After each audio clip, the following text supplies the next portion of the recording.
I don't keep the tacos, keep the ranch short though. I gotta keep stacking. Oh, it's impossible. It'll. I know. That's why I'm telling them already. Trust. It'll fall off the rails. Trust me. Yeah. There's no doubt about that. You gotta keep stacking. Well, if you ain't stacking, you're whacking. Well, remember, we're heard like Venezuela. Every country's collapsing the currencies. That's why you want to be stacking. Yeah, it's a disaster. It's a disaster. Yeah, we're lucky. We're in America because, like Mike said, we have a military. If we didn't have a military, the amount of printing we do, you know what I mean? I know all of you in here know it would be over with. Mm-hmm. Our country would be a belly flop. Mm-hmm. You know what I mean, tacos. You know that the amount of printing we do. Yeah, well, I think Venezuela's discombobulating. It's because of the embargoes and the sanctions that America and British had to put on them. The who? The what one?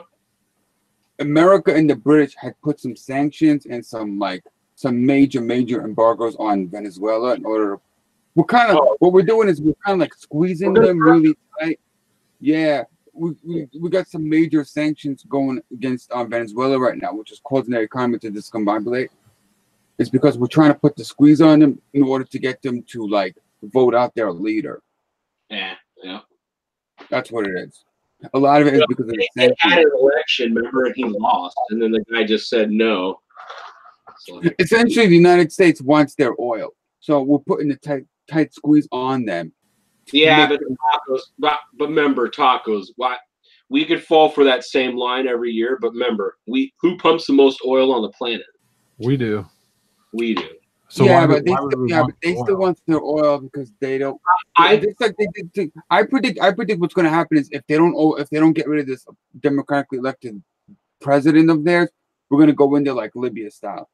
Yeah, but you know what? But do we need the oil that much? Because like what I just said, we pump the most oil on the planet right now and export literally the most oil we've ever exported in history. Do we really need Venezuela?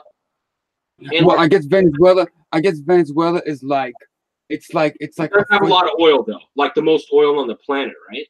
Well, Venezuela does have oil, and also we want a dictator down there to be pro-American dictator. We want our foot in the door into Latin America. That's all it is. Yeah, I predict if he doesn't step down, we're gonna go into like Libya style, and we're gonna end up taking him out. This is all this is. It's all because of the sanctions. Nothing more. Great, huh? Yeah, because we need them. You know, we need the billions of dollars of trade to give to Latin America, South America. Right. They we do need to offload a bunch of our products onto them. It's like why does America protect Israel? Because Israel is like our foot. It's like our because they're Jewish. Yeah. One major reason why they defend Israel, they're pro-Israel, because Israel is like our foot in the door, if you will, into the Middle East. But that's all a result of World War. It's our only democracy left in the. It's not that. It's that we use Israel as a footing staff to get our foot in the door into the Middle East. It's just there for us to take advantage of. They don't really care about Israel. Israel doesn't do anything for us. I mean, it's like our little bitch sister. Israel does not really do anything for America as far as like making us safer, giving us good business, good trade deals. Israel doesn't really offer America much, but she's just there for us to get our foot in the door into the Middle East. The same thing with Venezuela. We just want that little edge that gives us our foot in the door in order to manipulate the Latin America. That's all it is. Right. If you go back and you study, I don't know if this is the appropriate channel to talk about this, but if you go back and you study things like Project for the American New Century, this overthrowing of Latin American democratically elected presidents in Latin America, this goes back since like the 80s and 70s and Jimmy Carter, where America would invade Latin America and overthrow their democratically elected presidents and prop up like dictators. We did it with Pinochet. Kennedy, Bay of Pigs. They did it with Pinochet. They did it with Bay of Pigs. They did it throughout Latin America. So that's all this is. It's just a continuation of Reaganism, infiltration into Latin America. That's all it is. Well, remember, after time, we see Reaganism is probably good. Like, what are they left with now? Socialism didn't work. They were given a chance. A lot of these countries are given a chance, but we know that there's shitholes and people are trying to flee them. There's reasons why. America might be the only real thing that's been tested for 300 years and survived this long. We might be the only way out. The way we were. Yeah, the whole infiltration into Latin America was designed during the Cold War to fight communism. We didn't want communism infiltrating Latin America, so we had to set up, and prop up like pro-American Latin American dictators. Let's fight communism. We didn't want communism to enter into Latin America and influence Latin America, so that's why we're there. Well, yeah, the last thing we need is a communist neighbor like Cuba next to us. Yeah, we don't want. Yeah, they don't. Yeah, we don't. They don't want. Latin America going full commie. Well, picture if Mexico or Canada were different politically, it would be a different world. We're lucky that they're not communist and socialist. Like most countries. Because like Canada really doesn't have much to offer. The entire country has like 25 million people. There's not much land there to like conquer. But as far as like Latin America, it's got resources, it's got shit that we don't want the communists to take over. So that's why we're in Latin America. That's all this is. Yeah, strategic area, yeah, landmass, yeah. Right. A lot of parts, mining, gems, gold, silver. That's all this is. Oil. Like if Venezuela supposedly does have the most oil in the world, more than Saudi Arabia, is what I've heard. Right. I didn't know that. I thought they had a lot, but I didn't realize they had the most in history. They have so much oil that we're down there manipulating their government because we want it for ourselves, and we don't want the Russians. We don't. And what's preventing the total massive overthrow of the current president of Venezuela is Russia. They're in there saying, "Look, you can't be doing this. We don't. They have their influence down there too. They're trying a soft coup too. Yeah, we're doing a soft coup, and they're doing a soft coup. Well, actually, the Russians are trying to like prevent us from overthrowing him. So it's sort of like, guys, we can't have you doing this. But we're in there trying to do it anyway. Yeah. Well, imagine what happens when your inflation goes right bonkers, right? You can't find food, and there's people eating out of dumpsters. That's when everybody starts blaming America that we didn't step in. Right. So but see, the problem is that America and the British are causing it by putting on sanctions and putting on blockades. That's what's causing it. That's what's causing the massive inflation. It's not necessarily their own doing. It's that we're causing it. We're hoping that if we cause so much drama and so much stress in the country, that the people will rise up and say, we got to get rid of our president. We want a pro-American dictator. We got to get rid of this guy. He's causing us problems. That's what they're trying to do. They tried to play the same game with like Saddam. Remember Saddam? Well, if we put sanctions on the Iraqis, if we punish the Iraqis, we'll put embargoes, we'll put all these tariffs on them. They'll rise up and they'll overthrow Saddam. But what happened was all that shit we did, the embargo, the tariffs, the sanctions, it did not work. They were not able to rise up and take out Saddam. So we had to inevitably go in there with Bush, the son, and go in there and annihilate the Iraqis. That's all we're trying to do here. But it's not going to work. I don't see it working. I think we're going to go in there one day and put boots on the ground, and we're going to call it a humanitarian, intervention. That's what they'll call it. They called it the same thing under. Remember, Obama did the same thing in Libya. Obama destroyed Libya. It was a great country. It was prospering. It had the best GDP in North Africa. It was doing great. It was a complete liberal basket state. Gaddafi, he supported everything. He propped up everything. It was a complete basket case of liberalism. It was a complete socialist state. He supported everything. He funded everything, and they destroyed that because he didn't want to play ball. So they had to overthrow Gaddafi, and now they're going to do the same thing with this Venezuelan guy. Well, yeah, the same line of thinking is what that Tulsi Gabbard is thinking, that she's like regime change always leads to worse things, which I agree too. Everybody agrees. Another part that also agrees is Donald Trump. Remember? He's the reason we're pulling out of Afghanistan, Syria, everybody. The Never Trumpers made him keep 500 troops there, 200 troops. That was the Never Trumpers fight him every day. And they're fighting him on withdrawing from wars. And you know what? Donald Trump, to be honest, he doesn't give a shit about Venezuela. Let's be honest. But see, the problem is with the anti-Trumpers. The left and the anti-Trumpers are the ones pushing him to intervene in this soft coup. Well, they still can't deal with the fact that he won the presidency. But see, the left, the radical. See, you have to understand something here. The liberals, like Lenin, coined them. Not John Lennon. Lenin, the Russian dictator. He coined the liberals useful idiots. See, what the liberals don't understand is they don't really know what's going on in Venezuela. They don't know what is actually really happening. So the anti-Trumpers are just going to hate Trump anyway, just because they just don't like Trump. If he doesn't intervene, they'll say he's bad. If he intervenes, he's bad. He is really in a no-win situation.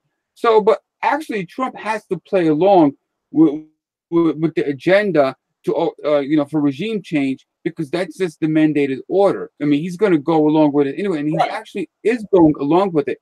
But the average commenter on the streets of America, those useful idiots, they don't read. They don't actually know what's going on, so they have no idea. So they're just going to either like or dislike because they just don't read. They're not informed. Yeah, they're going to jump on the party line. Yeah, they're just reactionary. If a leftist radical liberal says Trump is bad because he's doing this, they're just like knee-jerk, and they'll say, yeah, he's bad. Yeah. And the pro-Trumpers will say he's great. So really, you have two sides on the issue here, and they're both batshit clueless. I don't know what else to tell you, but hardly any most Americans just don't know what's going on.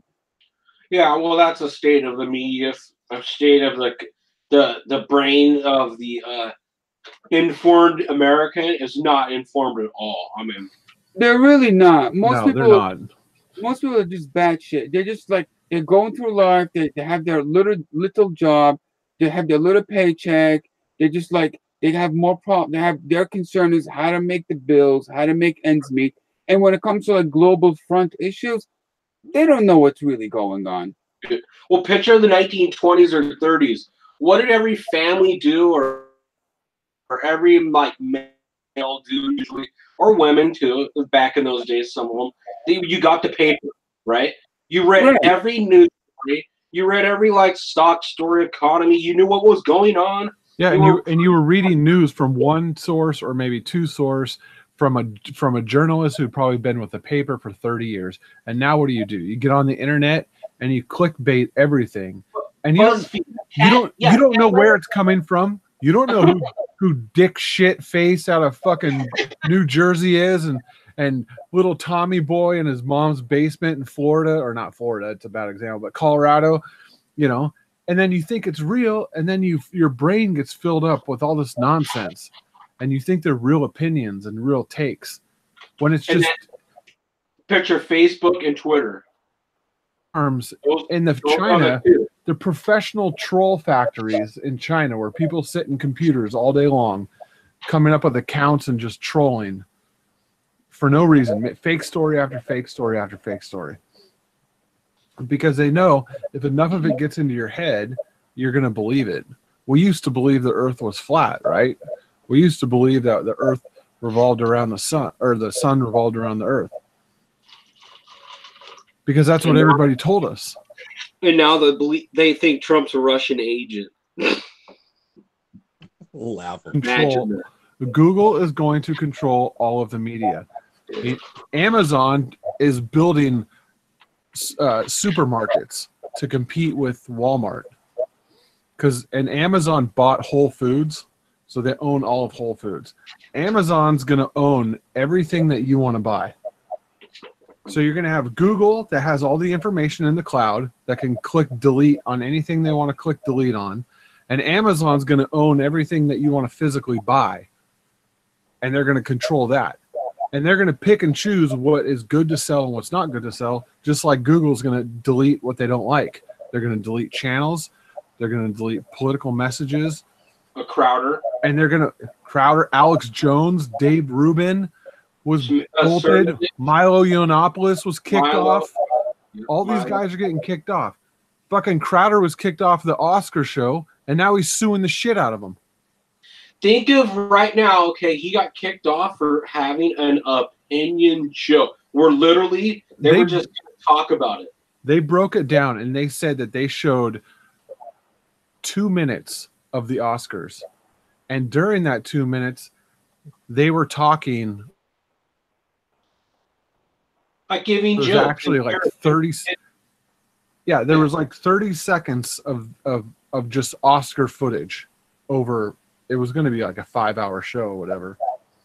What we're really dealing with, and the liberals don't like to accept this fact of reality, that liberals are just as fascist as right-winger wackos. Oh, they're worse. So what we have here is we have this leftist, liberal, politically correct 1984 world where Orwell. Yeah, you can't really say anything bad. No, listen, Taco. Or you know Orwell more than probably me. You Tacos, you're like genius at that. Taco, shit, right? You both know I have a government job, right? Right. There is a mandate that's been coming down that they're hiring females like nonstop. Right. Every supervisor is a female. It doesn't matter if you're qualified. No, it doesn't matter. All you have to do is know the rules, the HR rules, and that's about it. And it's identity politics. I had my director in front of us say that there's too many white men in the room. Yeah, that's okay to say because see the way liberals work, the liberal leftist radical mentality. Now I'm speaking like for the audience. I was once a useful idiot. I used to be a hardcore leftist radical wacko. Hey man, down with the man, down with capitalism, because I was brainwashed. I was a stupid kid. I didn't know. And then eventually I became a right-winger wacko. Then I realized, hey, wait a minute. All these groups of isms, they're all wackos. They're all insane. So then I finally wised up, and it took a while. It took a long time for me to finally wise up and say, hey, wait a minute. The leftists are wackos. The right-wingers are wackos. The libertarians are insane. All these isms like religion is insanity. And once I started to open up my head and start to be a clear thinker, I realized, wait a minute, all this stuff is garbage. And what the liberals don't realize is that the liberals are just wackos. Leftist radicalism is wacko. It's all about identity politics. I know. Like you have to understand the evolution of it. The evolution of it is, in their mind, they have been kept down their entire life. They've been pushed down for hundreds or thousands of years, whatever number they want to put on it. And now it's their time. It's their time to be in charge. All the women want to come in and be in charge and do everything and push men to the side, push that white evil man to the side. Remember, victimhood pays. Remember? I know. The other night, they don't have, but they do not have the skill for the job. They get hired based on what they look like and what is between their legs. It's identity. It's a leftist Marxist, tactic. Yeah, and if you say that, you're called a sexist and a racist and a bigot and a homophobe. You can't say anything. They're playing word politics. They're word police. And if you say the wrong word, if I say the wrong word at work, I'm fired. I'm done. You are done. You are After done. 15 years, if I say the wrong word, I am done. It's called identity. I could probably punch somebody in the face and still have a job. And still have a job. Yeah, and now does that sound like America? I could drive my $65,000 truck into the river and still have a job. But if you said you didn't believe someone was a transgender, you would get fired in like overnight. I'd be done. Okay, let's break down how it works.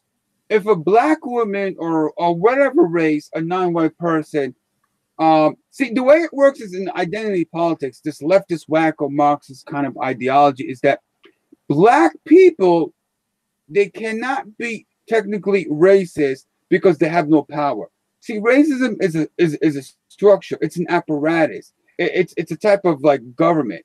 See, in order for black people to be technically racist, because they can't be racist because they have no power. So if you bring in a black person or a non-white person or a woman, and she's calling all the shots, and she calls you the white guy. Oh, we have too many white people working here. We have too many white men working here. If an Asian woman says that, it's okay because technically it's not racist because Asians don't have power. You see, so they get it. So well, this yeah. is what. How can they be master if they're not like in power, the minority or majority? Yeah, because if a white person said about an Asian person, they'll be fired. But if an Asian person, see, that's what white liberals don't realize is that at some point they're going to become like enslaved to the massa. But they don't realize. What they don't realize is that they're flipping the script on them because liberals. See, the problem with liberals, especially white people, is they want black people to love them so much.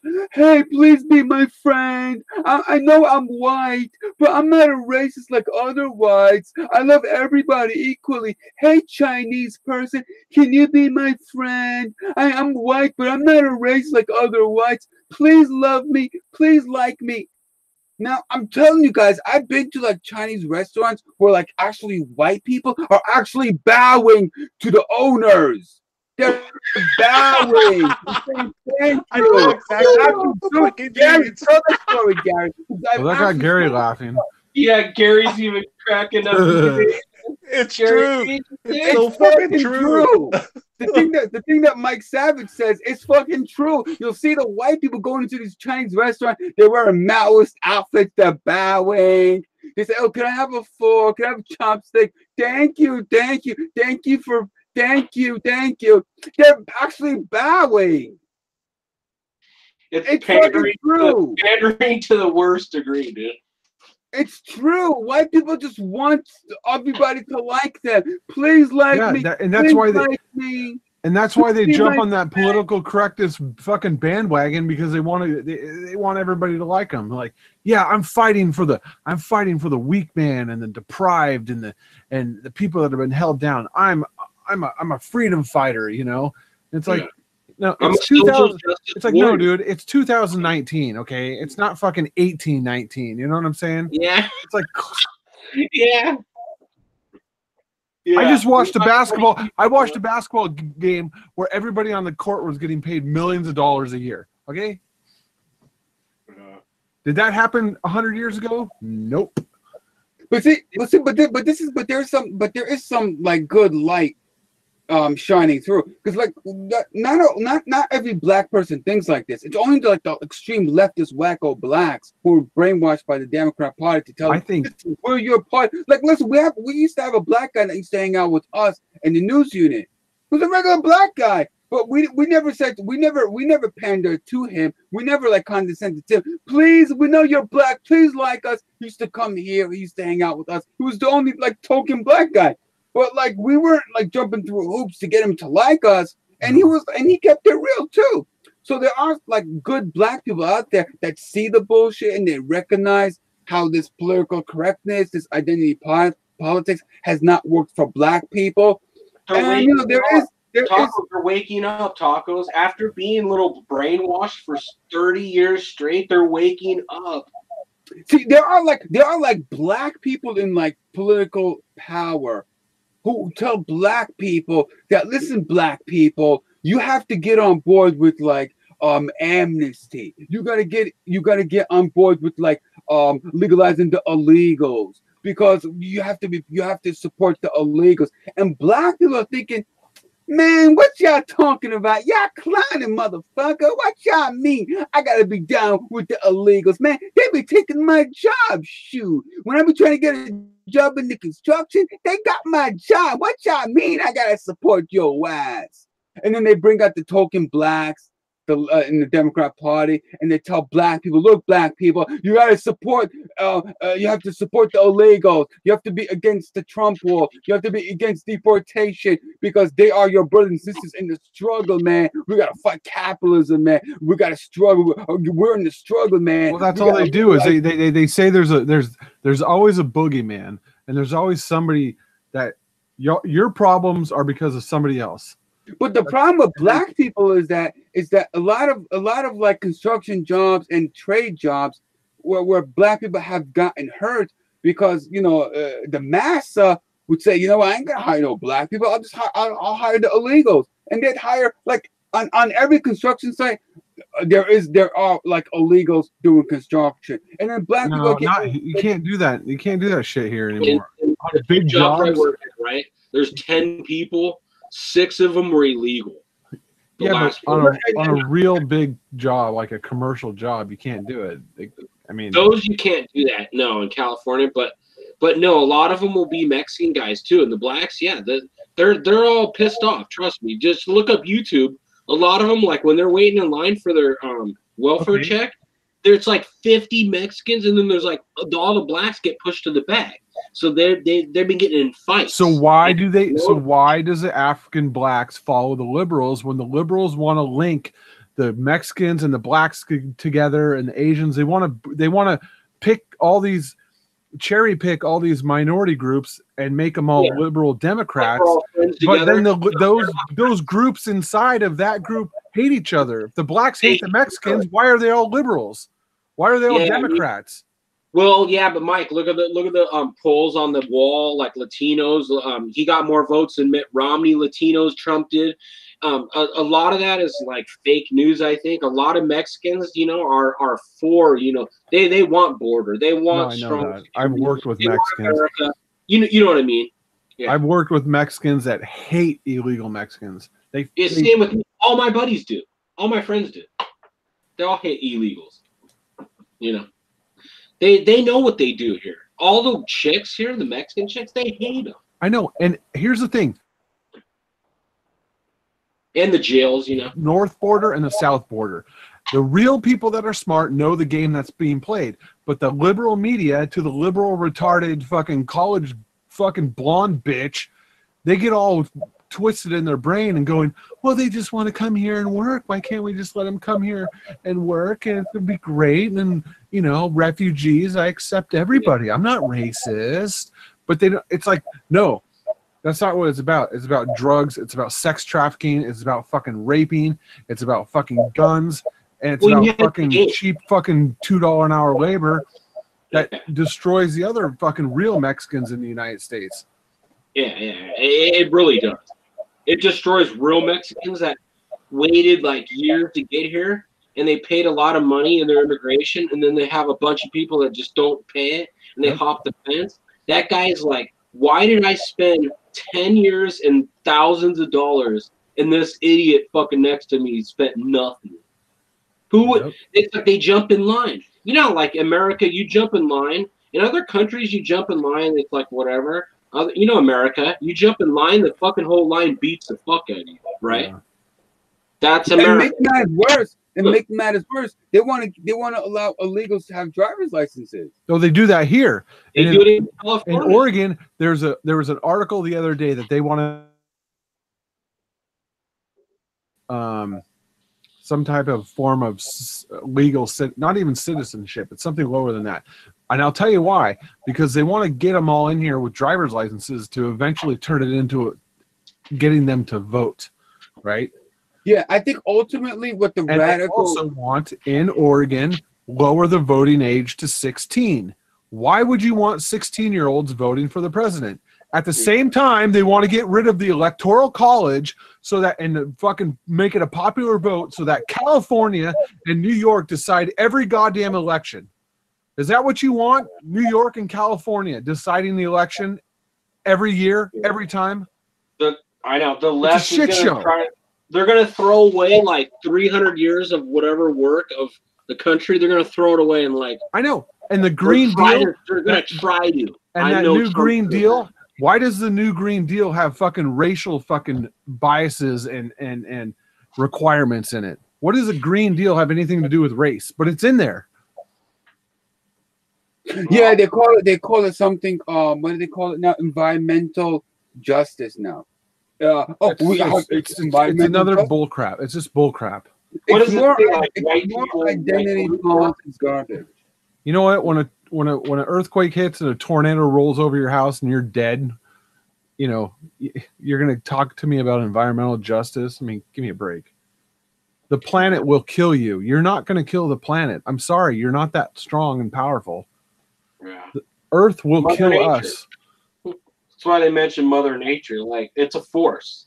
And It's a force. It killed the last civilization when the meteor hit and melted North America. It melted all the ice in North America and it wiped out everything. Killed all the Like dinosaurs. when I listen to old crazy, Cortez, it's like a little girl talking. It's like a little ninth grader. Cortez. Yeah, it's a complete Yeah, exactly. And why did she get elected or whatever? She got elected because she got a bunch of dumb young people. No, because she's a female, whatever Mexican. Yeah. Well, she's Puerto Rican, but Whatever. She's She's some brown skinned person with big weirdo glasses, Her name and she takes starts a minute yelling to at say. people. Yeah. If it takes a She minute got to say her elected name, you because- win. she got a bunch of dummy millennial idiots who can't think for themselves. No, because their parents, they don't have a family structure because their parents were never married. One of them's fucking probably Transgender. gay, and the other one Transgender. is a fucking, you know, works at a farmer's market on the weekends. Has fake tits. Yeah, and it's just it's a shit. Here's the problem with liberals. They have no values, they have no family structure, and they have no history of family structure. And so it's just a free for all. Every day when they wake up in the morning, it's whatever goes. It's like whatever I want, that's what's going to happen, you know. Well, yeah. Well, it's yeah, like- whatever me today. They're the They have most to- selfish fucking people on the planet. They really are, Mike. I think that you might have nailed it, and a lot of people don't talk about how selfish they are. They act like they're not. Like, I want to say that. No, you are only Right. doing it to make yourself feel important. Right. But you're It's like not. the You're not opposite. important. Yeah. No, It's like I want to be. overplayed. No, I'm special. My mommy told me I'm. It's like when special. everybody goes to college, they want to start joining groups and they want to have I want to have a revolution, you know, on a march on the streets and camp outside I of want to City be Hall. something. Yeah, I want to be someone. You know. And then they're 45 years old and they're sitting in their backyard drinking beer and fucking barbecuing a hamburger, you know. yeah. It's What's just like, up, oh, it's just they're young and dumb and fucking. And look at Well- the education. And they're going to college and they're getting degrees. Like, oh, what are you studying? I'm studying sociology, man, so I can become an activist. Political And science. then no one's gonna hire me. They're going to school to get like if you're gonna Well, go that's to the other college, you problem. dummies, if you're gonna spend money and spend time in college, go to college to become like an accountant or like an Yeah, and then electrician. they get out They're of college. They're going to college for like they're going to college to learn sociology. I'm studying women's gender. And then they get all studies. bent out of shape when they can't find a job, and they're like, "I can't find a job." Yeah. And they Yeah, can't find a college- job. Now they want the minimum wage raise. Now the minimum I mean, wage what is the fuck is $15 an that? hour. What the The fuck? minimum wage, What the it's, so fuck is it's going to be $100 an hour at some point in time. Yeah, what the fuck's a bachelor's degree in like women's gender There's studies? nothing. No, it's why What is that garbage? It's why if you go to college, right, like 20, maybe 10 to $200,000 $20% in of the debt. degrees are actually usable. You know, the I- other yeah, you know, go to degrees college, are go to worthless. go to college to be a fucking goddamn accountant. That's the 10%. That's the 20%. Scientist, physicist, engineer, civil engineer, architect, electrician, actual jobs. But they're 10 to 20%. The other 70 to 80% are, like you're saying, underwater basket weaving, dude. Fucking psychology. Just trash shit. Fucking even in coding now. Let's say coding, right? Coding, which was the hot topic. If you're a coder, you're making 1.5 million in San Fran, right? Nowadays, guess what? 99% of people are coders. You're not making shit. So it's like, okay, Right. a new job. You know, what's the next new job? You know. I remember when IT was the big hit back in, I don't know, a few years ago. I used to hear like television ads for IT, learn IT, learn IT, learn IT. I'm like, what's IT? I heard about this maybe like 20 years ago, 25 years ago. Learn IT, learn IT. And then I started hearing that everybody was into IT now. It's like a hot thing. It's a hot thing. It's a hot thing. You know, it's like they overdo it. Well, we've talked about it. The 6G network or whatever, the next networks aren't going to take much to upgrade or wire or to do it. We've talked about robotics, electric cars. Robotics are going to be the next phase. No one knows how to do robotics or something right now. There's not one robotics college class or whatever. That's going to be the future. Robots are going to do all the work.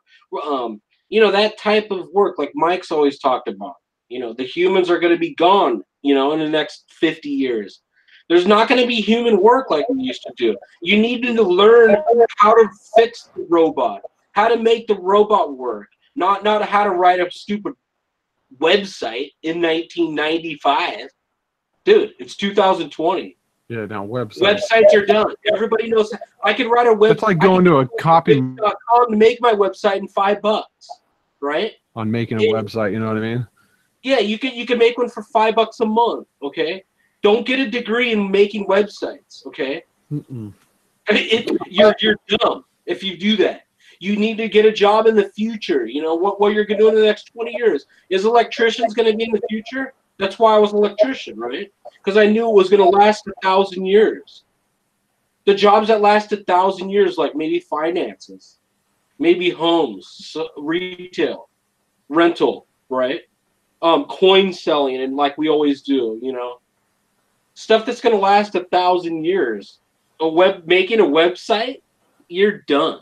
No. Yeah, that was popular maybe like in the early advent of like the interwebs. Yeah, it was like the 90s, dude. Early 90s. What about be a Google employee? Fuck I mean, everyone's trying to do it already. There are no Google employees. That's 2005, dude. You know what I mean? Everybody's a Google employee, dude.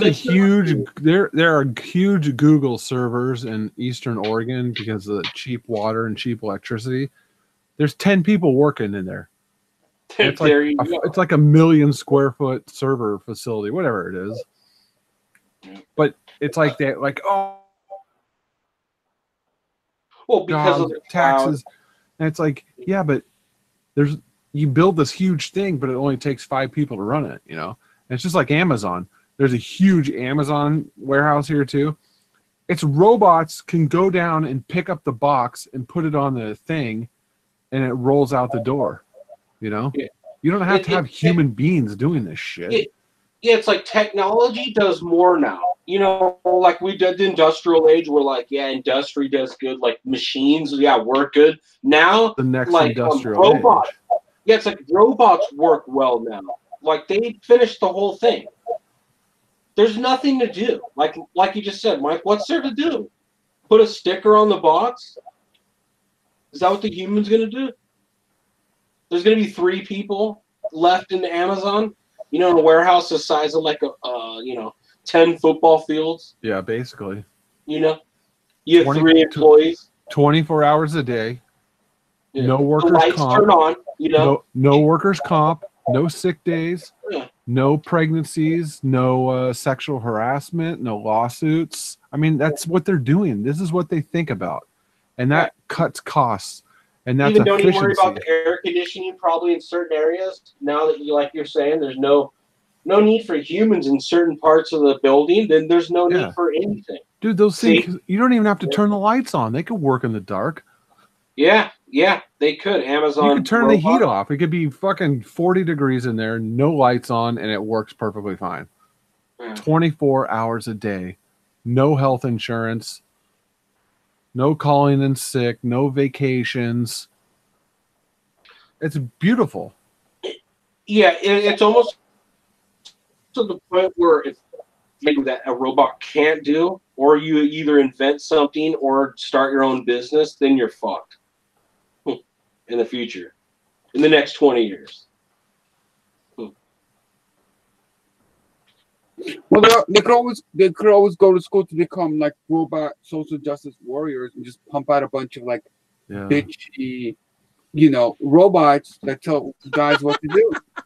One robot stronger than the robot.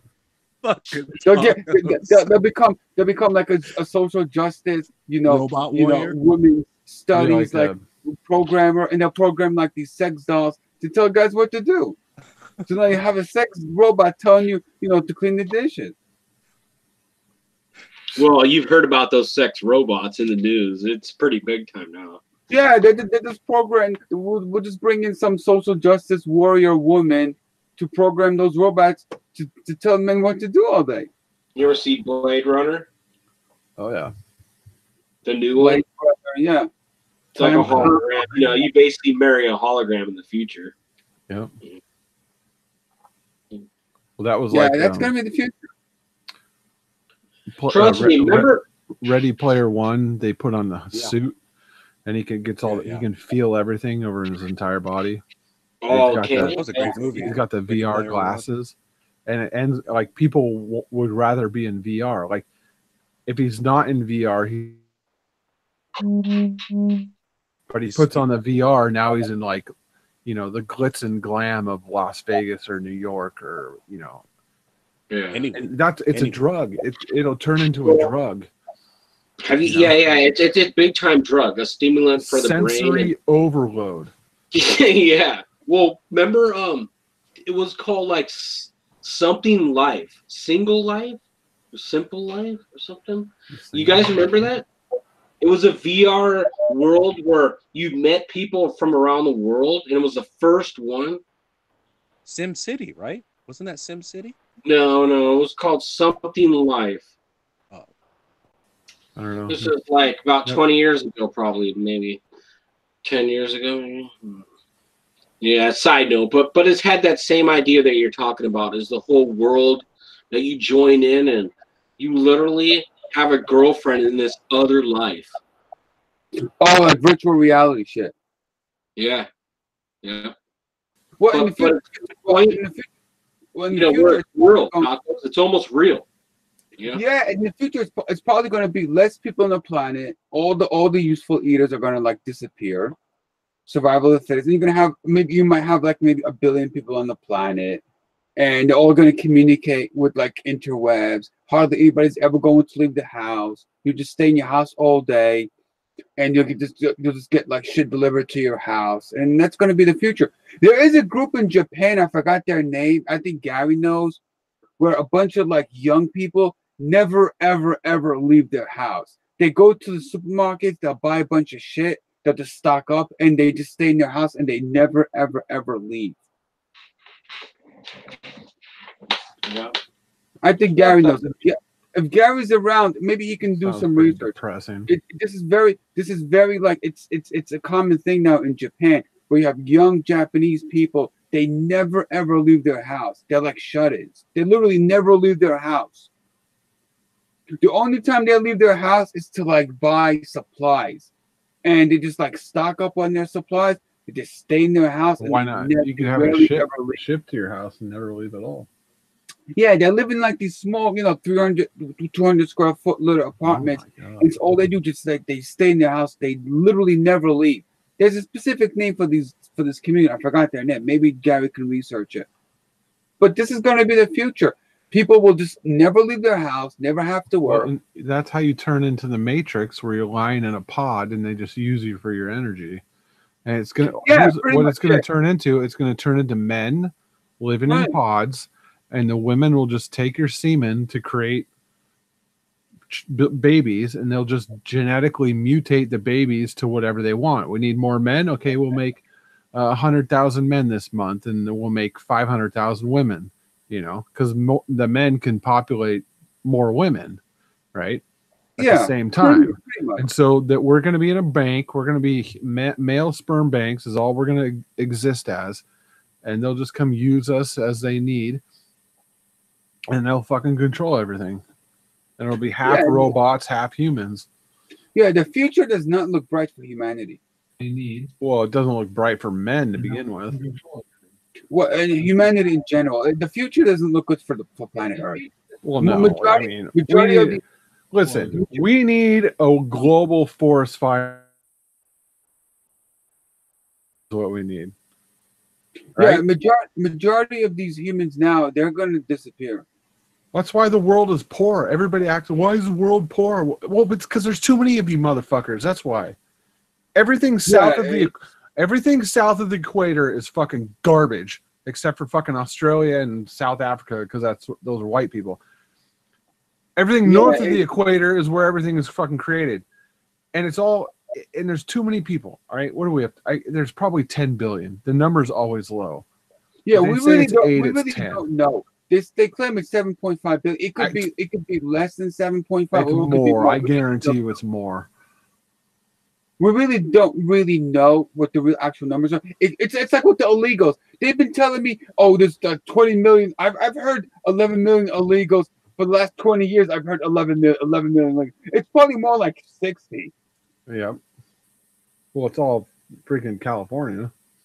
Yeah, there's no way there's 11 million illegals in America. It's probably more like maybe like 30 or 25. I don't know. There's a lot. There's more than, I'm telling you, there's got to be more than 11 million illegals. There's 20. There's 20 plus. I've heard 11 million illegals. That's like a magic number. I've heard that number. No, I've heard there's 20 at least. I've heard there's 20 plus, dude. 20 plus. There's got to be more. You heard about that bitch that grabbed that guy's hat, the MAGA hat guy or whatever? Right. Yeah, she got arrested and deported. What a dumb biatch. Fucking yeah, it's really stupid. I mean, America can't possibly survive in the next 50 years. Well, they want to destroy it. It's the enemy within, right? I get it. If you have like old crazy Cortezes, if that's the future, running this country, it's over. But I see it where I am. Tacos, I see it at my level. It's the exact same things happening at the city level. They elected a city councilor, a female, who has zero political experience. You know what her previous job was? She was a used bookstore owner. Right. Now, and the way our city government is set up, there's 5 commissioners. One of them is the mayor. They all have the same amount of power. Everything comes down to a 5-person vote. And you have a used bookstore owner making decisions because she's some crazy weirdo liberal fat chick fucking, oh, I want affordable housing. And then the other bitch is this bitch with no fucking political experience, and she's yapping about affordable housing. And then this other bitch was a fucking school teacher talking about, oh, we need to, and she's yapping about affordable housing. And there's 3 women, 2 men. The mayor's a panty waist fucking trust fund baby bitch that doesn't care about anything. And it's a shit show. They don't do anything. If you came here, you would throw up. There is garbage everywhere. There are tents everywhere. There are homeless people everywhere. This guy yesterday opened up the back of an ambulance and stabbed an EMT worker. Okay, just downtown at 1 o'clock in the afternoon. It's a shit show here.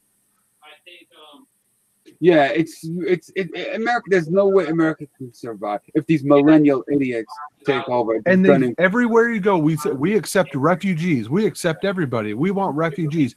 Why do they want refugees here? Why? I don't. It's just a shit show. They sleep on the sidewalks. They fucking harass people. They got needles all over the place. There's graffiti everywhere. Yeah, they're lighting shit on fire. They're lighting buildings on fire. They're lighting bridges on fire. It's a shit show. It's so bad. It's gonna be like it sort of reminds me of that movie Soylent Green that we're talking as in the 70s. Where you had like these enclaves. Yeah, I know. I can just sense it. Yeah. It's gonna be like that.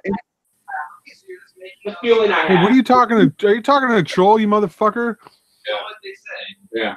No, I know. No, I know. It's a feeling.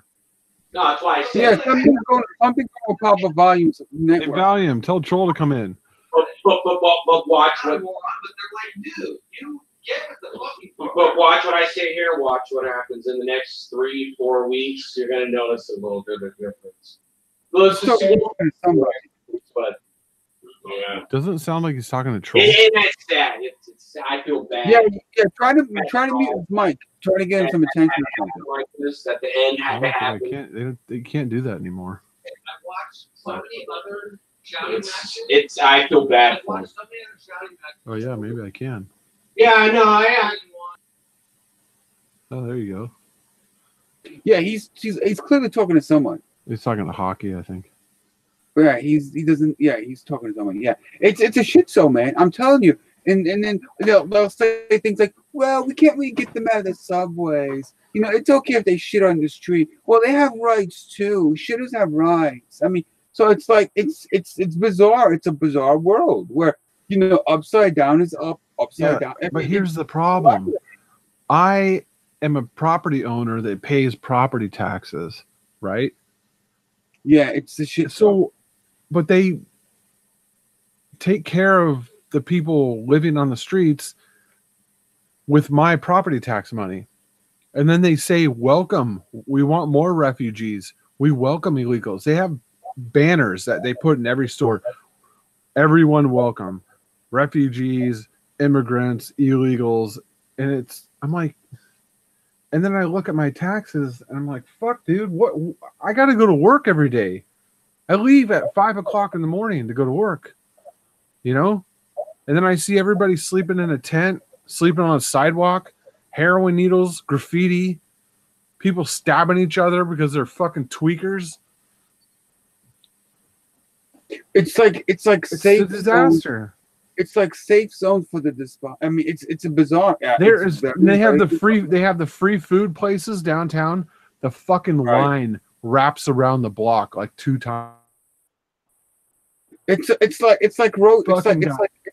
One it's guy like looks like one guy's wearing a suit, and then the next guy's wearing fucking nothing, and then the next guy's wearing like brand new clothes, and the next guy's. It's like, what is going on here?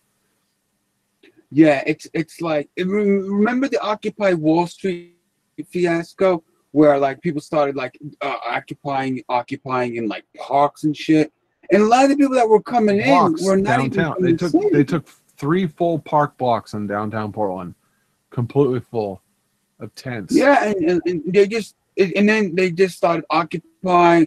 It became like a homeless embankment. That's all it was. was. Like, that's all it was. that's A all it homeless was. camp. And then it's and then you had people going in and feeding them and shit. I'm like, it's like straight in gas. Portland. There were a couple of rapes. There were stabbings. There was a shooting. I think there was a baby that was born. There needles. I mean, and then when they finally kicked him out, the park was shut down for like 6 months for cleanup. That's how long it took. Yeah, and it's like they're turning safe neighborhoods, like safe middle class neighborhoods, into the fucking ghettos. That kind of shit you don't even see that in the ghetto, in the hood. You don't even see that shit. But it's just, I don't know. This country cannot survive. It just can't. I don't see how this country's going to survive with all this shit show. I don't see how it's going to survive. I don't know, man. It's almost. It's not survivable. It's just, you know, once the mentality sets in like this, it's pretty much over. It's almost like they want a civil war. Yeah, it's like I think they're trying to like duplicate the French Civil War or Revolution, whatever the fuck they call it. It's not going to end well. It's just not going to end well. It's not. It's just bizarre. I mean, are they that psychotic that they're willing to do that just because they want power? I think they're just insane. I think one day we're gonna have some major nations say, "Look, major states are just gonna say, look, we're gonna secede. We're just gonna separate." I can clearly, definitely someday. I don't know when, but it's looking like when the future of America is not bright. Civil wars, revolutions, anarchy in the streets. One of these days, they're gonna end up sending in the military to put down the American people. It's not gonna end well. Well, what's that going to happen to? What is that going to do to the rest of the world? I guess the rest of the world at that point will be on fire. Because once America goes down, the only reason why the world is as calm as it is the United States keeps everybody at a certain level. You know what I mean? Right. They're scared of us. That's why we have all these military. Well, the United States is the alpha male, and everybody wants an alpha male, right? That's why when Trump hooks up with Kim Jong-un, you look at Kim Jong-un, he's intimidated. He is totally out of his element. He's nervous. He's intimidated. He's like, holy shit, that's the president of the United States. That's Donald Trump. That's a big, because North Korea is the size of the state of Maine. They're a joke. Yeah. And he goes over there and he's like totally like, oh my God, and that's how the rest of the world sees us. And but I think we're somewhat decent, all things considered. I think we're doing our best. Yeah. Around the world. I mean, if we wanted to, we could go occupy any country in the world if we wanted to, but we don't. Yeah. Those military bases we have around the world, they're there to keep the peace. Once those guys leave, it's going to be anarchy. People don't realize that. We have to be in these areas. We have to be there because there's a public interest. They need us there because a lot of these despotic nations, they have no major police force. They have nothing. And once it's like you remove the cops from the streets, you're going to have anarchy. And we have to be in those countries. There's no question about it. If America, if we ever go into a civil war or we have like total anarchy here, the whole country, the whole planet's going to burn. It's not going to end well.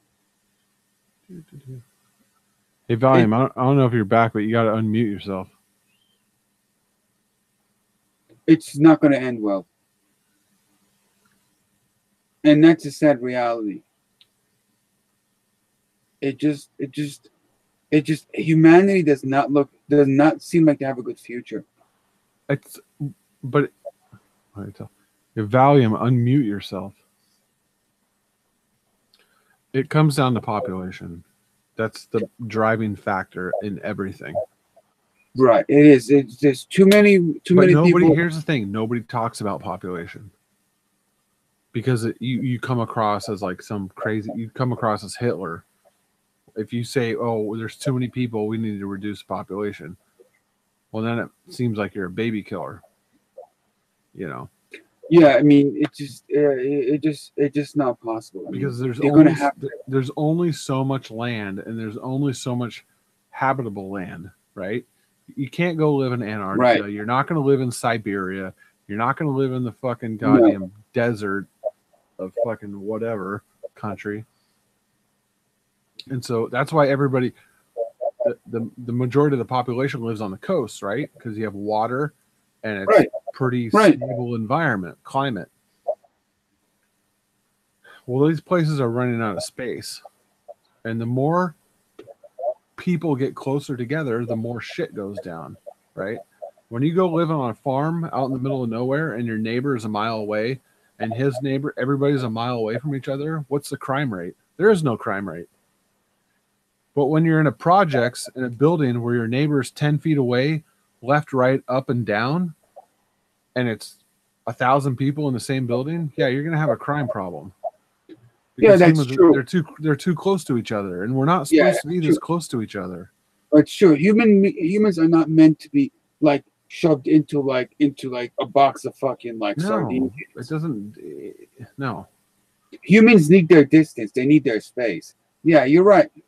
A lot of the crime does happen when people are pushed way too close together, and that's what the liberals don't seem to understand. Remember back in the 70s, we used to have those things, the commune centers, whatever the fuck they call it. How the whole it takes a village to raise a kid. Oh yeah. But people don't want to be raised like that. It's not going to end well. I see in the future millions of people are just going to be decimated, whether through hurricanes, through climate change, through planetary climate change. A lot of these these people that we're talking about, they're not going to survive. All the people living on the coast, the Indonesians. Look, you bring in a tsunami and you hit the island of Indonesia. You wipe out like 300,000 people dead. But they have 200 million people. But you take out 300,000 people.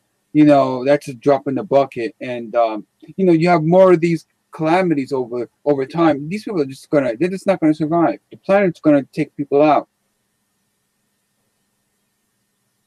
And we think we have it good here in the United States. Look, there's no guarantee of our survival. It's a sad state of affairs.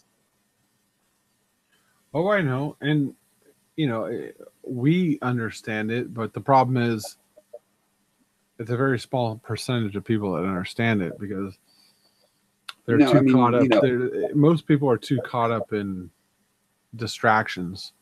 Right. I mean, they're distracted by whatever pop culture thing that's going on.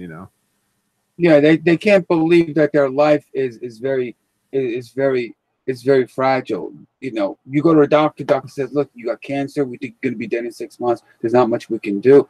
If you would have came in 6 months ago, we would have had a fighting chance, but you waited too long to get treatment. Now we can't do anything for you. They'll go home, they'll cry, I don't want to die, I don't want to die. And then the reality sets in that they are going to die. And most humanity is just in denial. They are just in denial. Like the liberals, they are in denial of a lot of things. Their brains haven't fully developed yet. They don't have the faculty. Well, the other problem is they don't understand how easy their life is, and they don't appreciate it. No, they really don't. They want to turn into. They feel special when they're trying to protect other people. Like, oh yeah, I'm for the minority. I'm for this person in this group, and I'm doing good. It's almost like they feel guilty for who they are, so they have to go out of their way to like overreact. And in the reality of it, the sad reality is that these so-called bleeding heart white liberals that want everybody to know who's not white, that they're not racist. In the great scheme of things, their lives are not any better than the people that they're trying to like protect. If you really break it down, if we really break it down, there is really no such thing as like white privilege. Let's admit, white people just they have it as hard as everyone else, but like they're like brainwashed to think, well, I'm white, I must have it good. Most white people are like ghetto trash too. So while they're busy fighting for the rights of the minorities, who's fighting for the rights of the white trash? Nobody.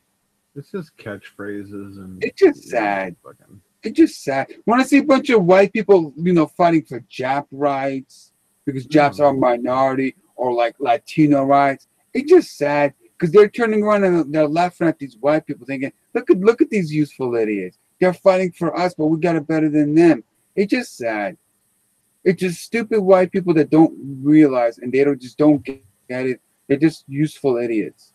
Well, their life is so easy, so they can sit around and look for something to grab onto. Like, that's my cause, I'm gonna be a part of that action. Right. What they realize is that their lives are just as shitty. I mean, you got white people working in Walmart alongside of black people and Asians, and they're all pretty much getting the same pay.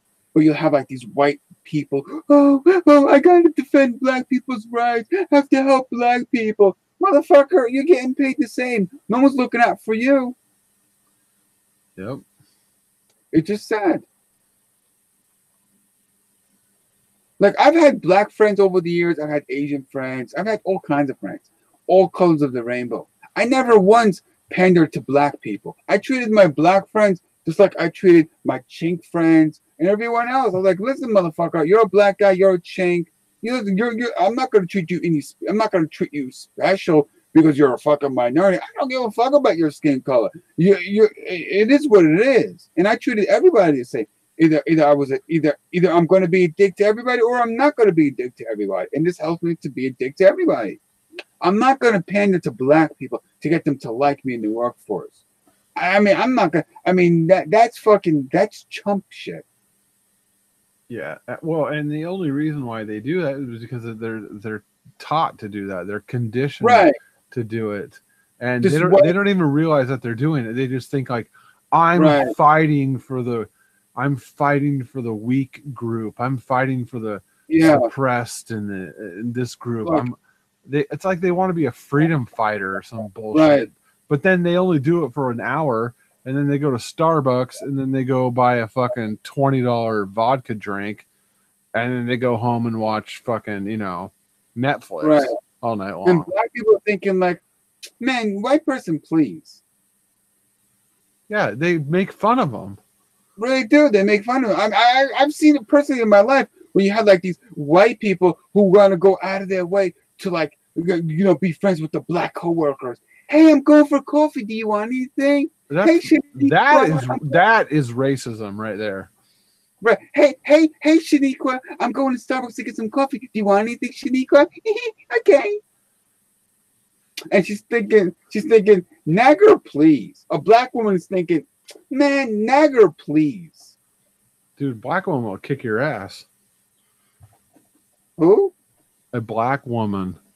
Yeah, she'll kick your ass. She'll say, man, nagger, please, man, I can get my own coffee. Shoot. Man, I don't need this little white girl telling me she's going to get me some coffee. Shoot, I get my own. Exactly.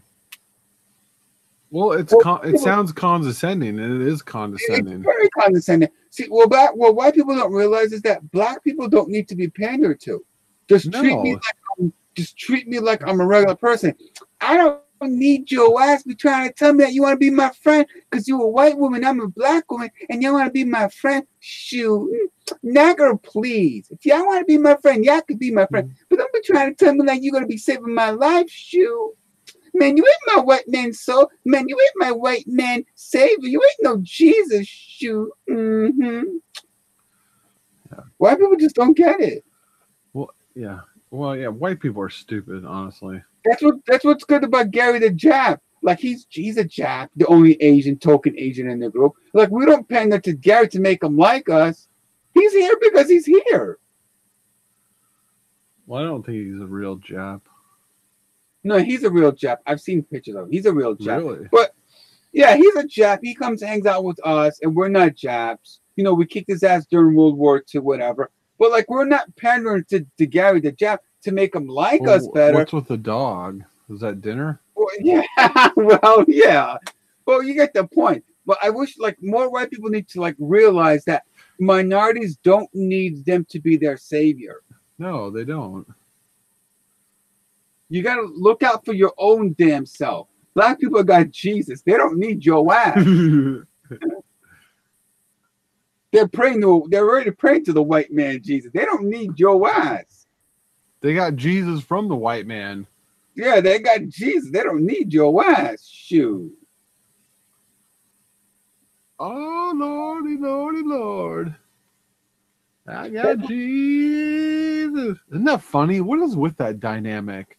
I don't know. People are super religious, but it came from their white slave owners. Right. What is with that? I don't know. Is there a video that explains that? I don't know.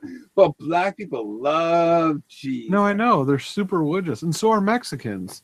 And Mexicans love Jesus. I know why, though. Just because it's been that way for like 200 years or some shit. I guess it's just conditioning. I mean, look, his name is Jesus. It is conditioning. It is conditioning. I mean, his name is Jesus. I mean, how Mexican can you get? Yeah, but they didn't know about Jesus until the white man came over here, right? Yeah, but But you see, if you Google images Jesus, like there is a Chinese Jesus, there's a black Jesus, there's a white Jesus, there's a Mexican looking Jesus. Yeah, So Jesus could be any color you want him to be. He could be your own. If he came from the Middle East, then he's a Middle Eastern. Yeah, there's a Middle Eastern looking Jew Jesus. No, but isn't that where Jesus took place? Was in the Middle East. Yeah, so Jesus is essentially a Semite. But there are images of Jesus looking. There are images of a Chinese Jesus, a Japanese looking Jesus. Yeah, you can. I mean, it's amazing. You just Google images of Jesus. Yeah. Jesus comes in all colors. But yeah, I know, but they're not pictures. No, but there are pictures. No, but there are like caricatures of Jesus being Chinese, being. Yeah, you're gonna paint your God in your own image. Right. So yeah, those are basically the impressionists. Because if God says you were made in the image of God, then the image, in your mind you would look like God, or God would look like you. Yeah. Essentially, yeah. So there's the white-haired, there's the blonde-haired, blue-eyed Nordic Jesus, and you have the Semitic Jesus. Yeah. Essentially, they're just create. So in their mind, Jesus or Jesus looks like them. Oh, I know. And then you have the Korean Jesus too. Oh, Christianity is popular too in Korea. I think South Korea. I think North Korea is Kim Jong-un. But yeah, I mean, Jesus is popular in Korea too. But you have like an Asian looking Chinese Jesus. Yeah. So it's like he can be your own private Idaho. But black people, they love Jesus. Man, don't tell me Jesus ain't no God. Man, you crazy. Praise the Lord. Praise the Lord. He is Jesus is my God. He is my Father. He is my husband. He is my everything. It's more like it's more like a concert stage performance. Yeah, with the dancing, the singing. It's more like a concert than religion. The black church, I'm telling you, man, the black churches they're dancing, they're chanting, they're dancing around in their little corner. Oh, Jesus! I got the Holy Spirit, I got the Spirit of Jesus. Jesus spoke to me, the word of the Lord coming down. And then you go to the white churches. Well, they go to the white church. You get that fuck face in fucking Houston. What's that white guy's name? Oh, the TV guy. Yeah, I'm telling you, the white churches are fucking boring. If you want to find Jesus, you go into the black churches and you start dancing, you start cheering. Man, that is the place to be. Shoot. Jesus! Joel Osteen. What a disaster. That guy is boring as fuck. But Dude, you go to he just makes up stories. The Black Baptist churches, they love them some Jesus. Joel Osteen will be like, there's a woman in Texas and she lost her job and she has 2 kids and she needed $1,000. And she went and did the laundry and there was $1,000 in her pocket in jeans. She found some money in her pocket. It's the spirit. And then it'll be the next one. It'll be like, there was a black guy in New York City who just lost his job. And he didn't have any health care. And his child was very sick. But a man came up to him and said, I need to hire you. And he gave him $1 million. It's like what? What are you talking about? These stories are just totally ridiculous. Yeah, like made up. Yeah. I remember there's this one guy, I forgot his name. God damn it, I forgot his name. But he's the guy that Amazing Randy exposed him. He was the guy who used to talk about Jesus is telling me that you got that cancer. Jesus is gonna burn that cancer out of your body. Jesus is burning that cancer out of your body. Jesus is telling me that somebody in the audience that is losing their job but Jesus is telling me that you're gonna get a job promotion soon. You're gonna get that phone call, Jesus. And it goes on like this. Like, how come, like, I've never gone into a church where somebody said, there's a guy named Taco. The audience, he hasn't been laid in 20 years. Jesus is going to send him a woman to give him some sex tonight. Praise the Lord. Like, you never hear that. Oh, my God. There's a man named Gary the Chap in the audience. He's got praise to the Lord. And the Lord heard my prayers. The Lord is sending a miracle to Gary to make his penis bigger so he can get some women tonight. Praise the Lord. The Lord said my prayers. Like, how come we don't hear those kind of prayers? No. Like, why can't God make Gary's penis grow an extra inch? Lord, help me, Lord. I need to get baptized. I need to get baptized. I got baptized. Gotta get baptized in the Holy Spirit. Did you get circumcised? The Lord told me, the Lord is telling me that Gary is gonna get circumcised. He's gonna come into the fold. Pray for Gary the Japanese guy. He's gonna be Buddhism. He's gonna leave the idolatry of Buddhism and how to worship. He's gonna get circumcised. Jesus is gonna come into Gary's heart. Jesus is gonna save Gary tonight. Praise the Lord with me right now. Jesus, go to the Japanese people and save their souls before Hiroshima hits Jesus. And it goes on like this. Is Taco circumcised? I guess we all got forced into it. Is Gary? Yeah. I had no say in it, so. Well, yeah, I understand that. I don't think it happens when you're 20 years old. That's painful. That sucks. Yeah, that's gotta suck. Oh, man. Yeah, I thought about it for 20 years, and let's go ahead and do that.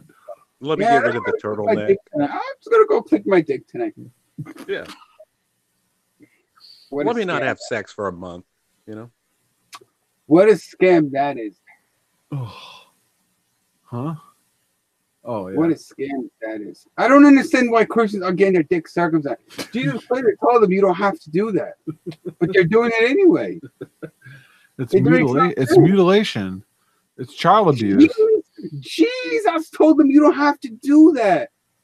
It's child abuse. You don't have to remove your dick skin. You don't have to. But Christians are suckered into doing it. That's a Jewish thing. It's not a Christian thing. That's an Oy Vey smear thing. Well, why is it a Jewish thing? Well, I think what it is that if we go back to basic like sociology, one way to identify who's who in the clan or the group is by their dicks. So that's sort of like in some tribal communities, you get like a tattoo, you get a mark on your skin, you might get a mark on your face to identify who's who. You might wear a certain type of like headgear. But I guess with the Oy Vey smears, if you get your dick circumcised, then everybody knows, oh, those are the Jewish ones. Well, yeah, but isn't it easier to get a tattoo? I don't know, but this is. Well, then are they walking around naked all the time? Probably. Well, actually, the way it would work is it would work like this. Well, you know, when you're in the group and you're part of the tribe, you get to see they're showing their shmigegis to each other, and those who are the outsiders will say, okay, those are the shmigegi guys with their dick shmigegis cut off. Like for example, like during the Roman world, right? They had open bathrooms, they had open toilets. People would just like bathe naked outside with each other. Men and women would do this. And then that was an infrastructure issue. Yeah, you can't make a shower for 100 different people. You just make one shower. Right. And the Romans would bathe with each other. They would poop with each other. They had outside toilets. We know how the Roman world was like. And you had the circumcised people and you had the uncircumcised one. But we're the circumcised ones. We're the good guys. We're the pure ones. We don't want to associate with those people. Those are the others. We're special. So it became like a way to differentiate between who belongs to whom. And then this is where like the whole pork thing is. Don't eat pork. Pork is a sin. Jewish and Muslims are not allowed to eat pork. How come Jews and Muslims? It's a sin for them to eat pork, but the rest of the world is not. It's just the way. It's just another form of identity politics. Us versus them. We're better than them. Those are the pork eaters. We don't eat pork. We're holy. We're pure. We're clean. They're not. That's all it is. How come the people in India don't eat cows? Well, it's the same thing too. You have the where the cow is sacred, animals is sacred. By eating the cow, you're eating God. Versus the meat eaters. So it's the same thing. It's basically identity politics. Who's who? That's all it is. It just man-made bullshit. Yep, it's all man-made bullshit. And then we argue with each other over nonsense. Yeah, a lot of these belief systems are just like man-made bullshit. It's all man. Everything is man-made. It's like, oh, I don't like you because of this, and you don't like me because of that, and so we're going to argue. And we're going to hate each other. Yeah, one way to keep the group together as a cohesive is to create these fetishes, where it's a sin. Jews, in Judaism, in the Jewish tradition. Having if you have a tattoo is illegal. It's a sin to have a tattoo. But if you tattoo your body, you won't be able to get to heaven. Apparently, your tattoo goes with you to heaven. So that's another way to be cohesive group. Then you have like the serious Orbes smears who are like, there's the super Jews versus the regular Jews. The super Jews think that they're real, true Jews. And they look down on their other Jews. Oh, you're not Jewish enough. You're not a real Jew. You have the Ashkenaz, not the Ashkenazis, the Hasidims with the big top hats and the babushka things. It's all identity politics. Well, yeah, that's all it is. Everybody makes themselves look like something so that you know who they are. That's all it is. That's all. Otherwise, if you didn't know who they were, you would have to talk to them and have a conversation with them.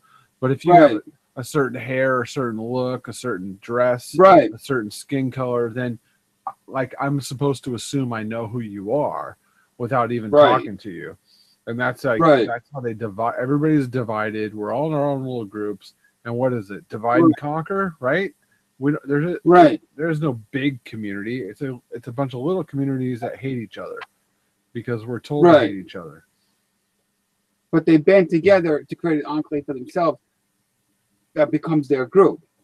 So you wear the turban, I'm a Sikh, I'm a Sikh because I wear this turban, I wear the dirty shmata, I wear the hijab, I'm wearing the yarmulke. It's all identity politics. It's us versus them. Yeah, but it's still stupid. It's like we're fighting with each other because of what we wear, or Yeah, it's all stupid shit. And if you don't believe your fucking phony religion versus my phony religion, right? And then you got the afterlife garbage, and you have and it's just so stupid. None of it is true. If you really break it down to what it really, really is, it's just a construct of human. Just human identity. That's all. None of it is true. So you have the Christians who think they're going to go to heaven. Then you have the Muslims who think they got the right heaven. And you have the smears. Then you have the Buddhists. There are some sects. Not every sect of Buddhism worships Buddha like a god, but there are some sects that do. Even though Buddha told them, "Don't worship me. I'm not God. Don't pray to me." They decide to pray to him and worship him anyway because they need to have a god. It's not good enough to just have a Buddha. And then you have Hindus who think they're gonna go to. They think they're gonna have a reincarnation. They think they're gonna have another life, another chance. I mean, it's all so stupid. Well, every society has created a god because they don't know how to explain anything. Yeah, and you have like a billion. If you have all these millions of people in India who think reincarnation is true. How they're gonna be reborn again? They got the whole reincarnation garbage, which is garbage too. Reincarnation does not exist. It's not true. Then you got this whole karma thing, which is not even true either. So a lot of these isms that we create for ourselves, afterlife, heaven, dead state, limbo, purgatory, all this garbage, none of it is true. The reality is that when we all die, that's it. When Gary's dog passes away, God forbid, he ain't going no doggy heaven. That's it. But people don't want to face reality, so they create all these isms for themselves, these belief systems, because they just cannot face reality. And the reality is that this is all we got. And once the world goes to shit, it's going to shit. Once we have a civil war, it's on. No, there's no savior going to come and like rectify. Once shit hits the fan, it's going to hit the fan. Well, here's the thing of it is, if the shit hits the fan in the United States, then the world's done. Right. That's that simple. The shit can hit the fan in fucking Afghanistan or Brazil or India or China. Nobody cares. They're not going to do anything. This whole thing about Russia, the whole thing about North Korea is going to launch nukes at the United States, that's the dumbest thing I've ever heard in my life. And neither is Russia. Nobody's launching nukes on anybody, okay? Yeah. It's so stupid. They know. Do you realize how far and above we are than any other country in the on the planet Earth? It's not even close. If let's say we're 100%, the next country is like at 60%. Right. We can wipe out anybody. Right. There's technology that we have that nobody knows about. They'll probably blow your fucking head apart. Right? Yeah. Trump. Essentially, what Trump can do is say, "Look, you motherfucker." He can grab Kim Jong-il by his ear, just Here's like the shake him around. The only thing they have to do is threaten them. They don't want to be threatened. Once we threaten anybody on planet Earth, do you think they're going to try us? Do you think they're going to call our bluff? You're not going to call the bluff of the United States of America. No, all Trump has to do essentially is what I'm saying is that he can just grab Kim Jong-un by his ear, just shake him around like a little rag doll. Look, motherfucker, I'm 6'5". You're this little 5'5" motherfucker. Yeah. What are you gonna do, motherfucker? I already told you that. I said earlier that Kim Jong-un is intimidated by Donald Trump. He's not gonna do anything. No, it's a joke. It's fabricated. It's just like this Russian bull crap. It's all fake. It's just like Russia. It goes back to Russia in the fucking Cold War. It was a boogeyman. They create a boogeyman to make the stupid people fucking scared. And they're not going to do anything. Russia's not going to do anything. North Korea's not going to do anything. And China isn't going to do anything. Because like if he tried anything, he'd be annihilated in less than 24 hours. It would be done, dude. It's not even close. He'd be like demolished. Listen, they don't have any meat in that country. The people that live there never eat meat. They eat dogs. And you want to roll out your fucking military marching down the street? Whatever, dude. Give me a break. You're walking down the street with fucking 1944 rifles in your fucking shoulder. He'd be totally annihilated in less than. We don't need humans to fight wars. Everything is a drone. Right, you can just you can take your fucking human beings somewhere else. Right, he's not. The whole thing's a clown show. It is a clown show. It's a joke. And the media was talking about how he went to North Korea twice and he failed. He failed to meet. Really, I'm sure he did. Yeah, really. Yeah, I mean, yeah, he ain't. Yeah, look. I watched a video today. It was called "The First Time Kim Jong-un Answered a Question from an American Reporter." That guy, he knows he ain't gonna do shit. Dude. The guy watched. He gets like 20 crates of Jack Daniels shipped in there every month. That guy wants to be American. He wants to be. I guarantee you, he would be on an American fucking reality TV show. He is desperate. He wants attention. He wants to be popular. He just wants shit from us. He's just. It's like no. He wants the popularity of like pop culture, because there is no pop culture in North Korea. But when he watches No, American TV, he's like, Right. "Oh, I want to be that." Oh, He wants to be us so bad. He wants us to. He actually wants us to give him shit. He wants free stuff from us. no, yeah, well, I don't think so. See, originally, for a few years, China used to like support North Korea by giving them, just giving them free shit. But Just the giving the them thing is, they have resources. They can be rich. To change your fucking system of government, and your country will be rich.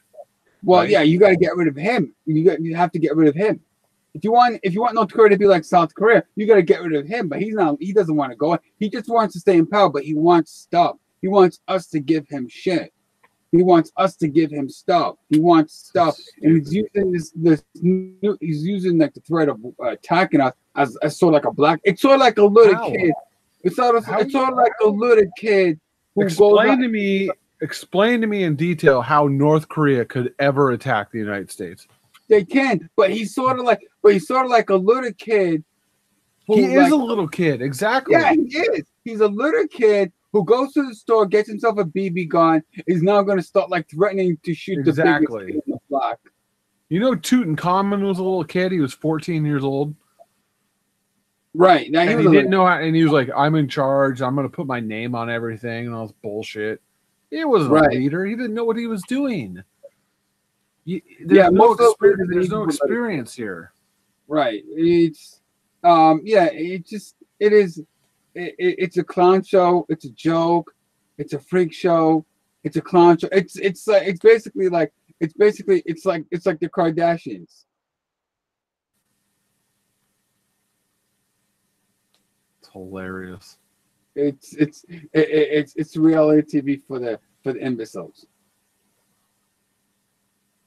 But okay, beyond that, besides that, the real problem is the people in the United States, the retards, the zombies, they believe it. They believe everything they hear. Yeah, they have no idea what the They fuck's believe going on. North Korea is a threat. They believe Russia is a threat. They believe China is a threat.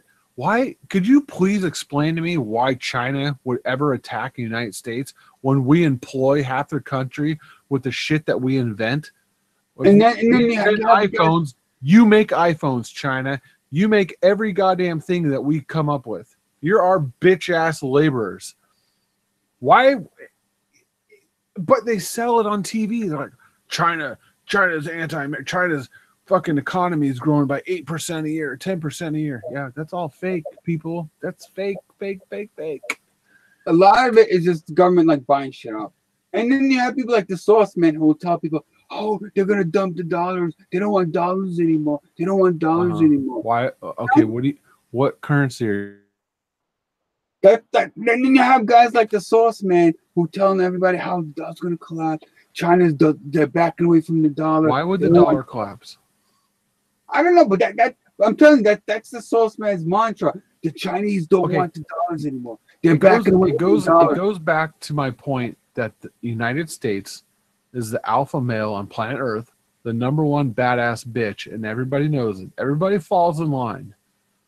Nobody on planet Earth wants the dollar to collapse.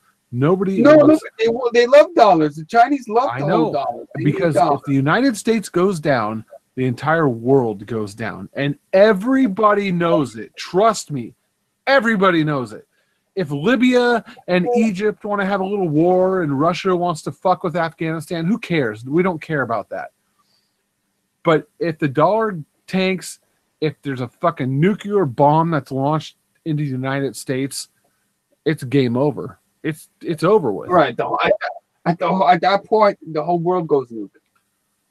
And everybody knows that. Trust me, everybody knows that. They're shitty bricks. Like they just go on TV and they go on the media and they play whatever puppet games they want to play. You know, somebody's pulling the strings over here, and you got one guy pulling. You got to put out a narrative. It's all about a narrative and a topic, and kind of feed the people the information that you want them to fucking know.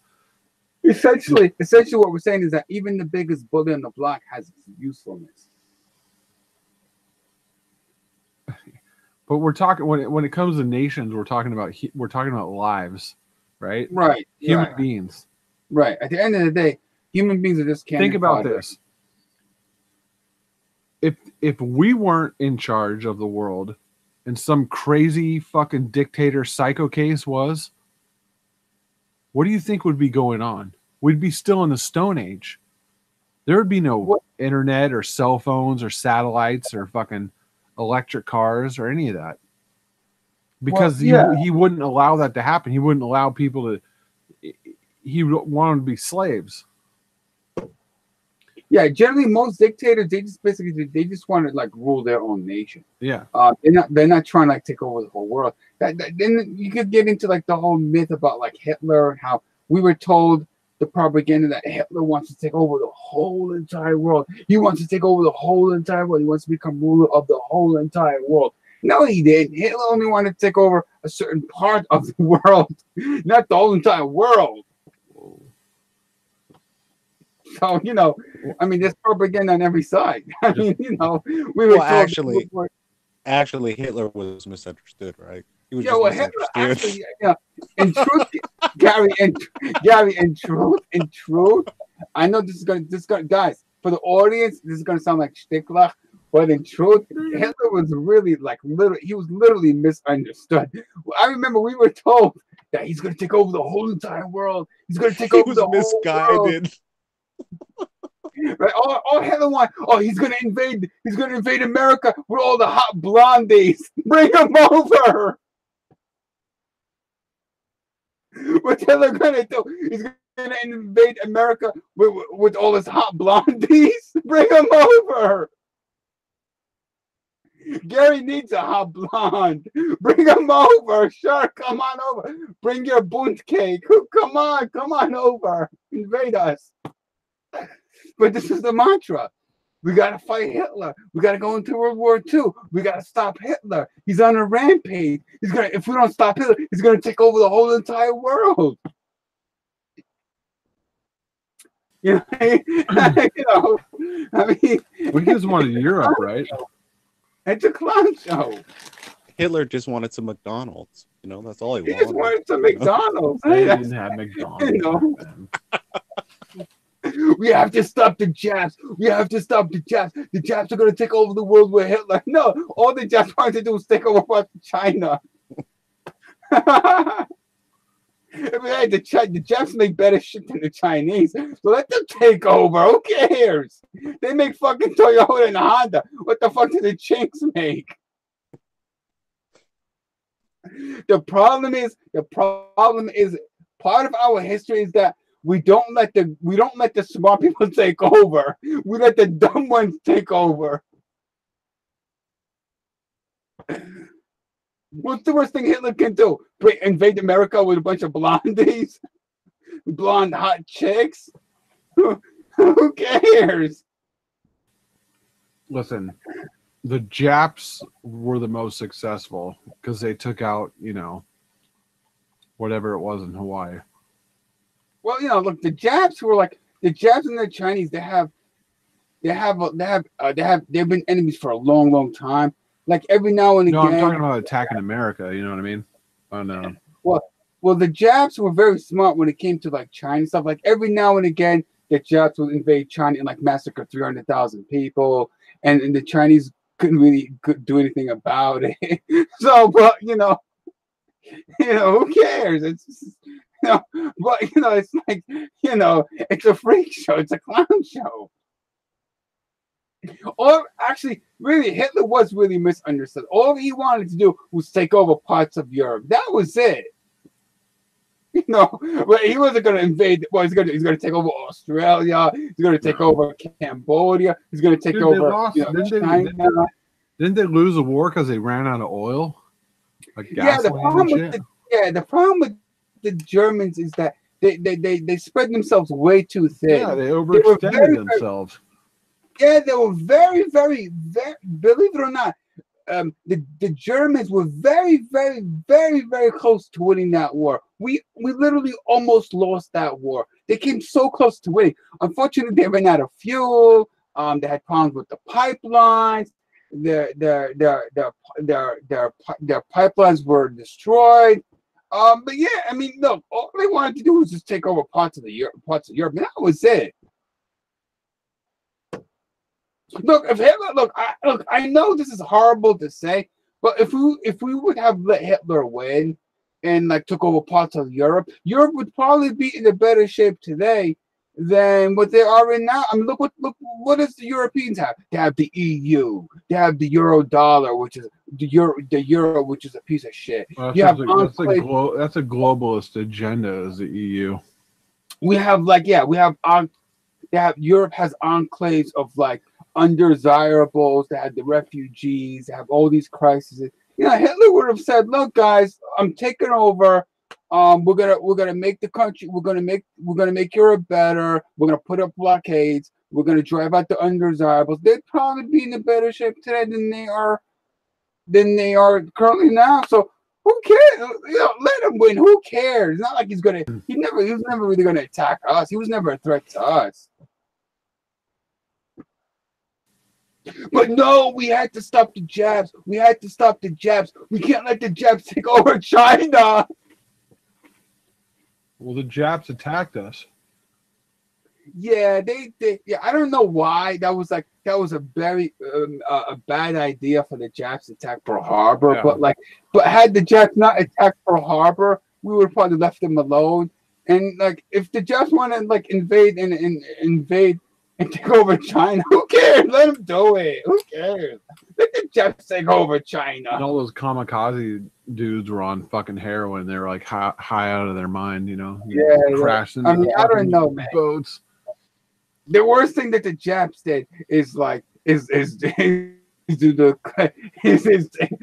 attack Pearl Harbor. But you know, had they not attacked Pearl Harbor, nobody would have fucked with the Japs. Well, I know it was a stupid idea. And really okay, you want to attack Pearl Harbor? Okay, here's a nuclear bomb. Here's one nuclear bomb on an island and another nuclear bomb.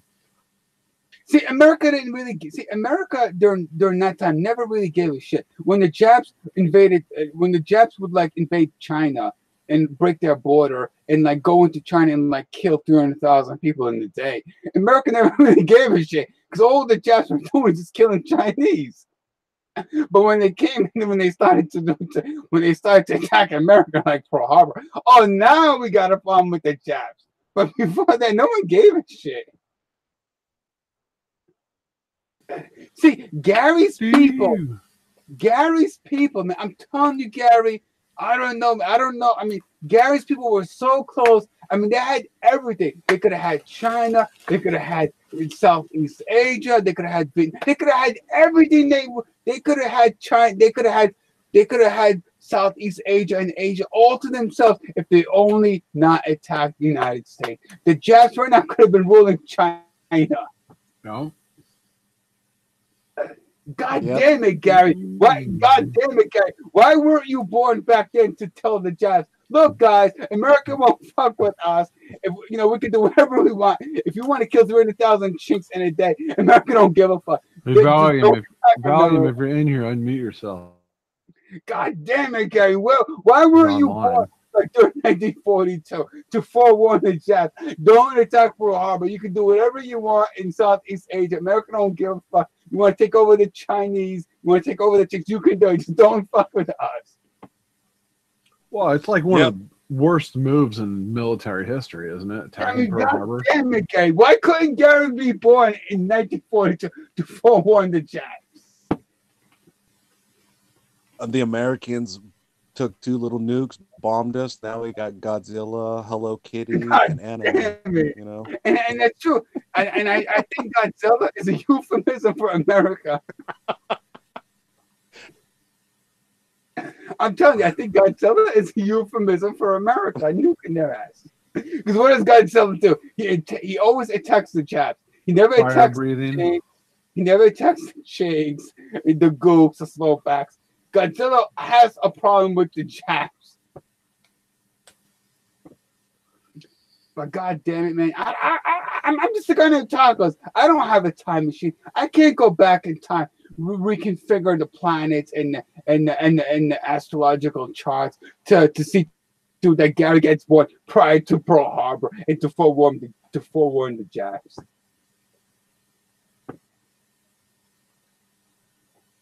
God damn, if only Gary would have been born is prior to Pearl Harbor. Why do you think he'd be in the military?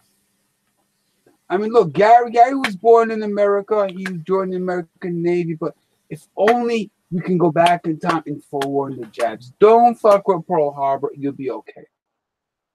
That's all they had to do was not fuck with Pearl Harbor. And Hitler would have won the war. You could have made Europe great again, and we'd all be happy. We'd all be buying nice German cars. We'd be having. He'd be exporting blondies.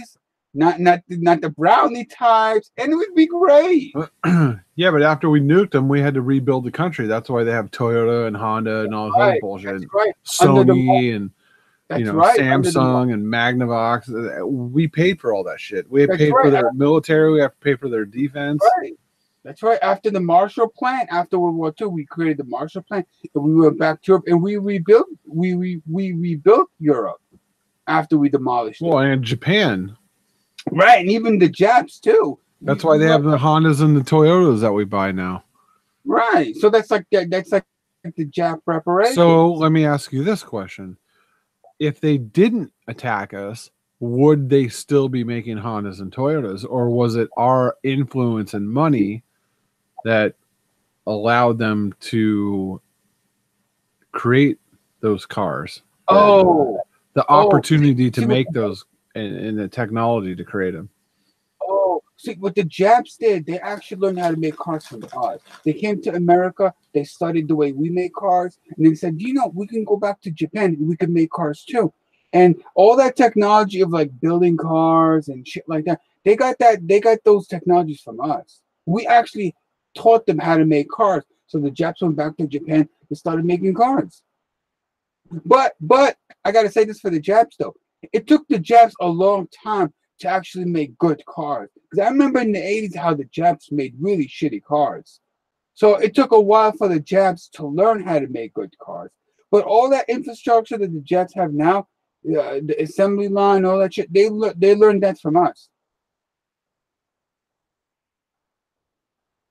So, yeah, we gave everything to the Japs. The Japs owe everything to us. So yeah, I mean, the Japs could have had it all, but they just didn't they didn't have the wherewithal to not like bomb Pearl Harbor.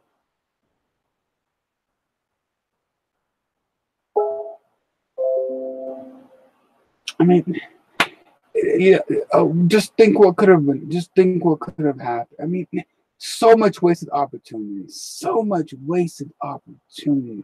So much wasted opportunity. So much. Pretty nuts. Yeah, hey, look, we don't have a time machine. We're just two guys doing shtickler. We don't really mean what we're saying. We're just doing it for entertainment. But, it is what it is. Okay, it's smear. Gotta keep stacking. Well, I mean, we can't do shit. I mean, we're here for a blink of an eye, I mean, yeah, we're just here for a little while. And then when we go offline and we say good night, guys, you guys could watch this video on recording later, and then you can laugh with us because it's all about shtick. Like, we don't mean this stuff. It's all for entertainment. But even then, I'm saying like as a life, like your entire life is just a blink of the eye in the in the cosmos. You know what I mean? Right. We're just here for a little while. Like, what do we know? Like, we don't know shit. No, we really don't know much. I mean, we know a lot of stuff. We know enough. To get us through the night. But ultimately, we don't really know much. We're no different than the chimpanzees and the monkeys. We're just a higher form of apes. That's all it is. We're just bigger penises. That's it. Well, I mean, we know more than that, but yeah, humans are very clever and very smart. But at the end of the day, we're just animals. We're just mammals. Like everything else that isn't. Well, I mean, we're not computers. Yeah, we're not like we're smarter than computers. Obviously, computers aren't as smart. Yeah, but the problem is, I mean, well, it's not a problem, but we have emotions and feelings and things like that, and that affects you, and that changes you, the way you think. Yeah, but guys, for the audience listening, all the stuff you're hearing tonight is just shtickler. It's entertainment. We don't really mean it. we're just putting on a show. It's an act, But behind the scene, we're gonna be like, we're the complete opposite. We love political correctness. We love all this stuff. We love black people. It's just a show. It's a shtickler. I don't love political correctness because there's no specific definition of it's a political correctness. It's just like moving. It's a moving target that just kind of morphs its way into whatever's like pop culture. Right. It'll go left, and then it'll go over here, and then it'll go over there. It'll go that way. Oh, I got to, and that's it's all over the place, and it's like you can't create a value system based on something that's constantly moving. It's like that's why they stick to that one thing, whether you like it or not. At least they're consistent. You know what I mean? But I gotta say though, at least this show is funnier than the News Unit show. Well, yeah. I mean, what do you expect? I don't expect much because I'm not trying. Nobody's trying to overtalk or like, put on too much stickler or be a joker. I mean, Dave's got his own problems. He's got his own problems. I mean, what do you want to watch? Some religious chicks going nutcase on YouTube or? Yeah, I mean, Dave's got the News Unit's got his own problem. That guy. At least the show is funnier. Yeah, but it just gets out of control though. Right. The only thing missing is it's like you can't. The only thing missing from this live show is Chiggaz. Where is Chiggaz? Oh, I invited him. He might be dead. He might have. He might be dead actually. He might have passed away. Valium's online. I can see him. I think he's probably sleeping. Well, he said he went and got some whiskey. Yeah, he's probably. And then, he was off, and now he's on. I think Papa's probably drinking behind the scene. Tell him to log out, come back in, because he might not be able to unmic himself. No, he should be able to. No, we muted him. He could unmute himself. I think he probably fell asleep or something. Yeah, he can. I can't. He has to unmute himself. I can't do it. And Gary's not really talking that much. Yeah, Gary, you're losing it. Yeah, how come we're not talking much? Do you need to talk with Stacey Horowitz? You need to get something off your chest or something? I mean, what's going on with Gary? He's not talking much. I'm sad because Godzilla keeps beating up on Tokyo. What if I go? I'm gonna change the title to something clickbait ridiculous. Like, hello, this is Stacey. Welcome to the Stacey Horowitz. I'm thinking show. like it should be like Donald Trump versus Alex Jones or something like that. Yeah. So Gary, this is Stacey Horowitz. How are you? Do you have anything to talk about? Gary, are you upset that Godzilla is attacking your people, the Japs? I'm perpetually sad. I'm just drawing You're below upset every day. So you're saying that the big white man is a euphemism for Godzilla that's attacking your little people? How does that make you feel as a man? Hold on. Come on, Gary, get into it. I gotta get my Bible. Hold on, I gotta get my Bible. Gary, do you worship the Japanese Jesus or the white man Jesus? Come on, Gary, you gotta get into it. I can't keep going in and out. I'm getting like schizophrenia. Am I gonna be Tacos or I'm gonna be Stacey? I can't do both. All right, my friends, this wraps up the show. Thank you for watching. Have a wonderful evening.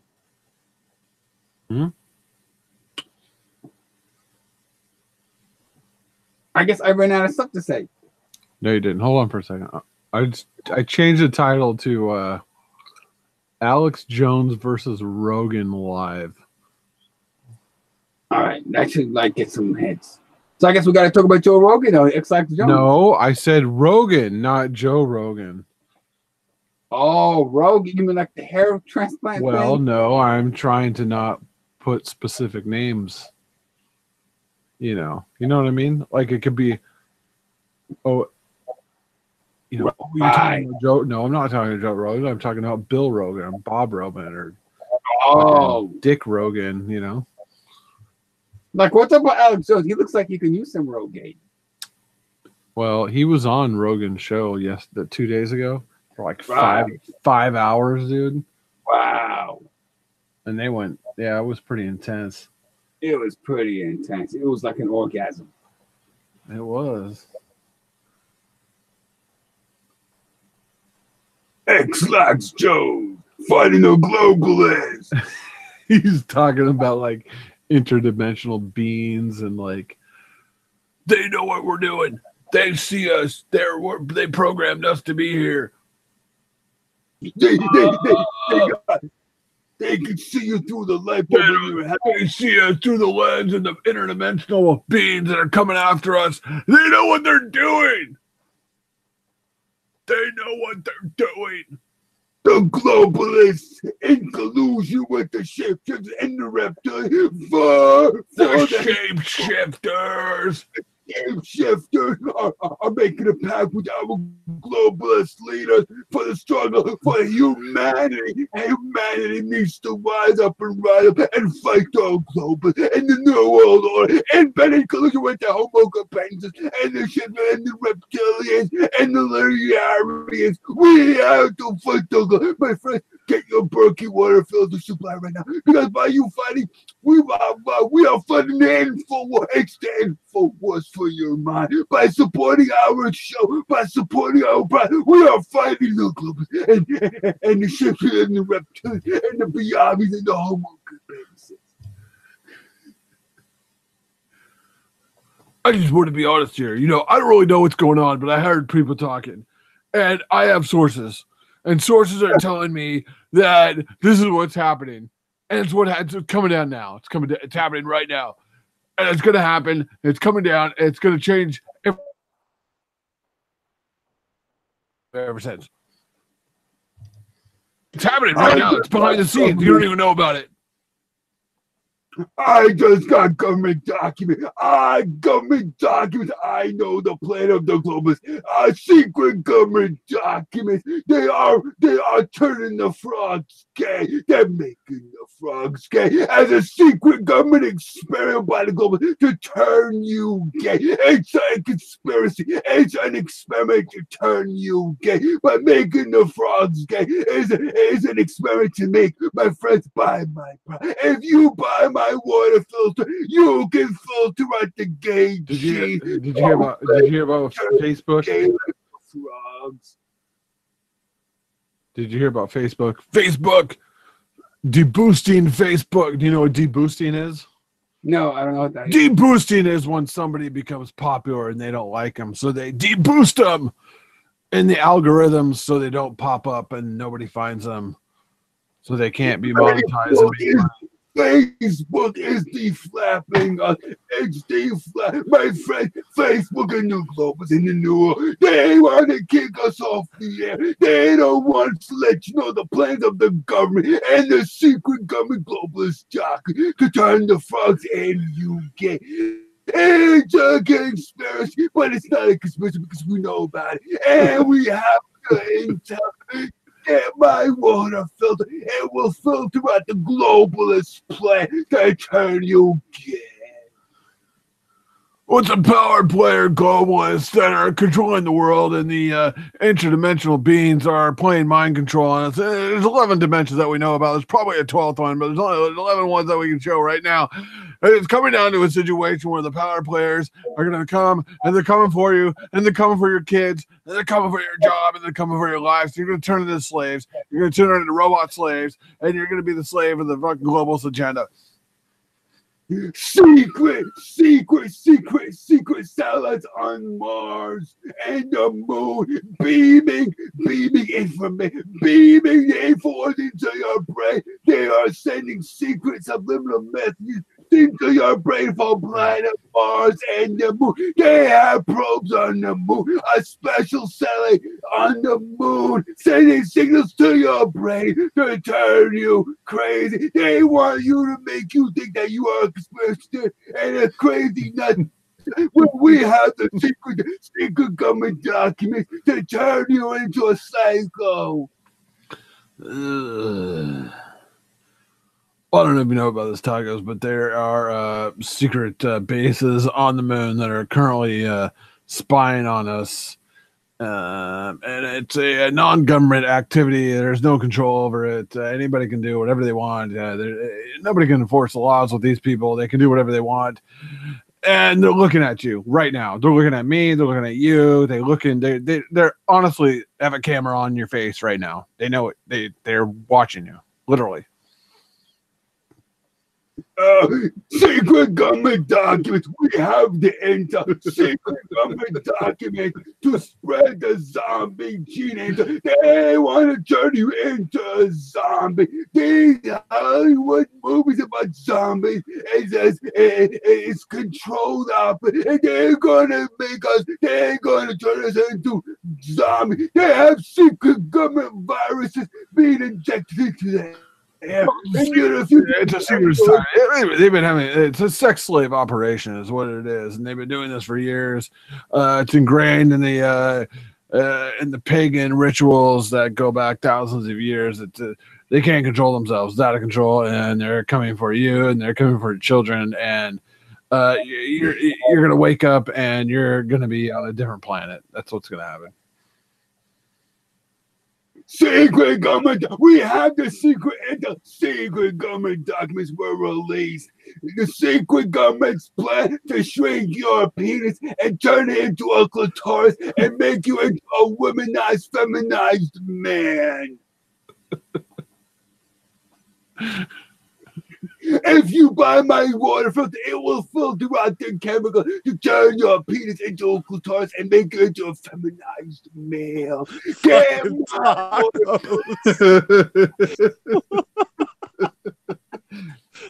Fuck. Wait, what does he sell?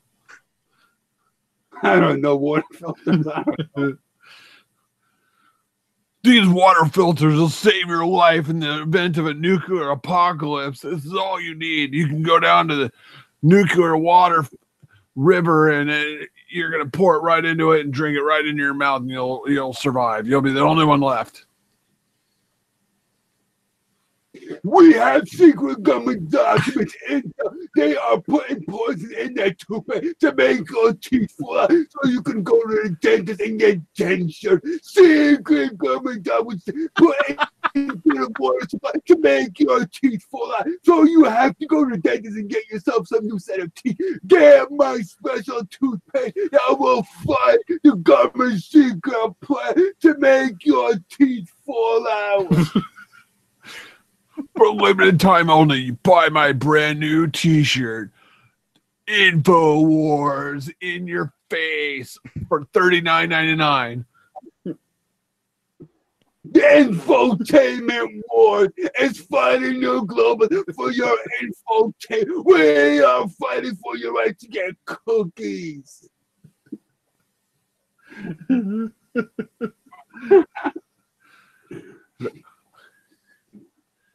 You know, Joe, I don't know what I'm going to do. I see these interdimensional beings, and I took DMT. Have you ever taken DMT? I was on DMT, and I didn't know what was going on. And these beings came at me, and it was a whole thing in front of me, and they told me what was going to happen, and then they told me what did happen, and then I came out of it 6 hours later, and I didn't really know what to do, and it was an amazing experience. I think I want to do it again. What do you think about that? We have secret government documents. The CIA secret globalists are manufacturing us DMT, and I took this DMT unbeknownst to my own self, and I started seeing aliens butt fuck me, and now I think I am gay.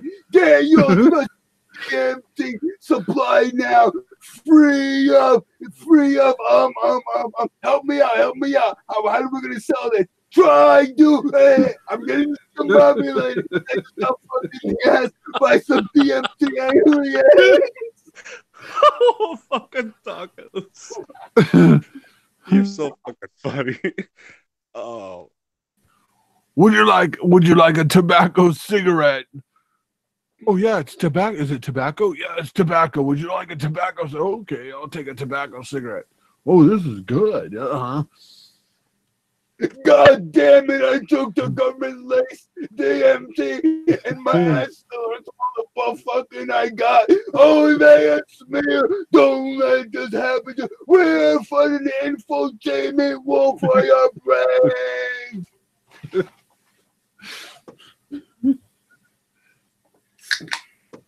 My wife filed for divorce, and now I gotta pay that bitch $30,000 a month. I don't know how I'm gonna come up with that money, god damn it. And I was kicked off of YouTube, Facebook, Twitter, fucking everything. I don't got no job. I gotta go on to your fucking Rogan show to get any attention. I just took a urinary pee test and I came back. I might be pregnant. Don't let this happen. Get my water filter now so you can have clean, fresh milk pee. My pee says I'm pregnant and I'm a male. We're fighting the infotainment war because there's a war on for your infotainment. We're fighting the infotainment globalist agenda to make you pregnant. Hotel. I'm standing right outside. We were in the hotel next door to the Bilderbergs.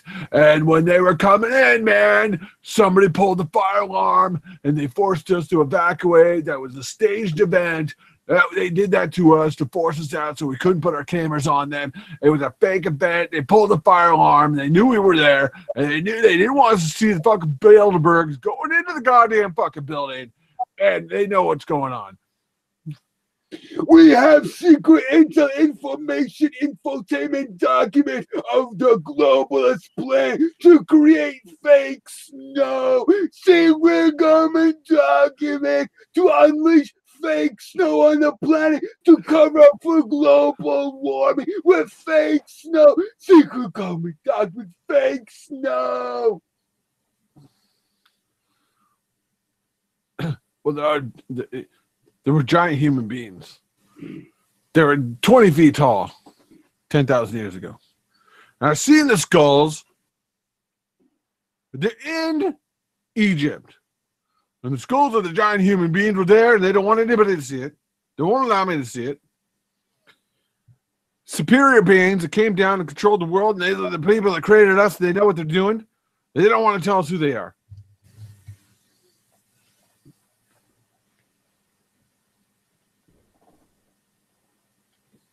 Secret government document. We just got some intel right now on my desk. I just got the intel on my desk right now. We're fighting the infotainment wars because there's an infotainment war on you for your mind. Secret government documents, intel. The globalists are working with the shape-shifting 30-foot tall aliens. The aliens, man. They're working with the aliens to take your ass cheeks. We were planted here by the aliens to mine the gold. They want the gold. They want the gold. They're coming for the gold. That's what they want us to do. Because they need it to power their spaceships. They go beyond the speed of sound, beyond the speed of light. That's how fast they are. Interdimensional beings. We are their slaves that they put on this planet to mine and be slaves for them.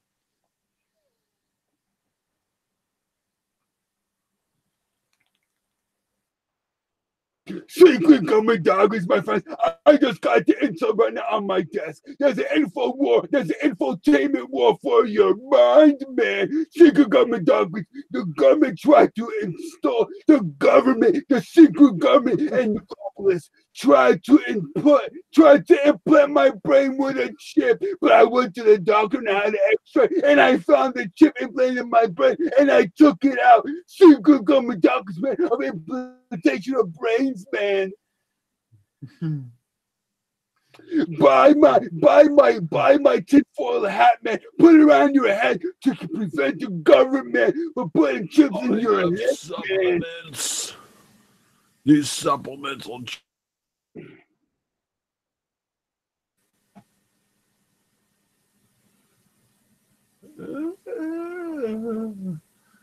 You know what he was talking about today? Or the other day, like all these dreams he had, he's like, I had these dreams, and then the dream came true. Gold lines on it, and then he's like, 2 months later, I saw the guy with that purple shirt and gold lines on the shirt. And I'm like, well, who fucking cares? What does that mean? And then he goes on another one. It's like it's literally just a coincidence. You know what I mean? Right.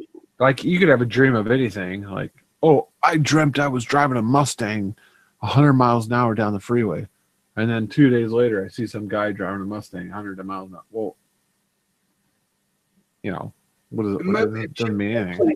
It might be the chip implanted in his head making him think these things. Oh, yeah. It's quite possible. He has a chip in his head. It's quite possible. I mean, that guy, man, whoa. He's out on the limb. Well, it's Stickler. It's all a show. I mean, he goes on this Joe Rogan show, whatever the fuck his name. He puts on the Stickler. I mean, he's intentionally like, I think it's sort of like controlled opposition at this point. I don't know what it is, my opinion, but it's completely bonkers world. Well, he said he was going to start getting out of it because he's 45 and he's like, he can't like be all freaking out crazy all the time anymore. Right. He's got a lot of, he's been but it's funny too, like, because like he's gained like 20, 30 pounds probably in like, I don't even know, last 6 months or a year. I mean, clearly there's something really going on with that guy. But I've watched him over the years. He's been losing a lot of his guys too. Like the black guy left, the chicks left. He can't seem to be like holding on to his people. After a while, they think, "Whoa, this is like," they end up leaving unannounced. They just like the black guy left. I think he went to start like a comic book job or something. I don't know, but the chick left. They don't want to be that far to one side because it limits their job opportunities. Right. They want to be more in the middle so they can have more jobs. Because, like, what kind of job? What are you, a cameraman for Alex Jones? What the fuck does that pay?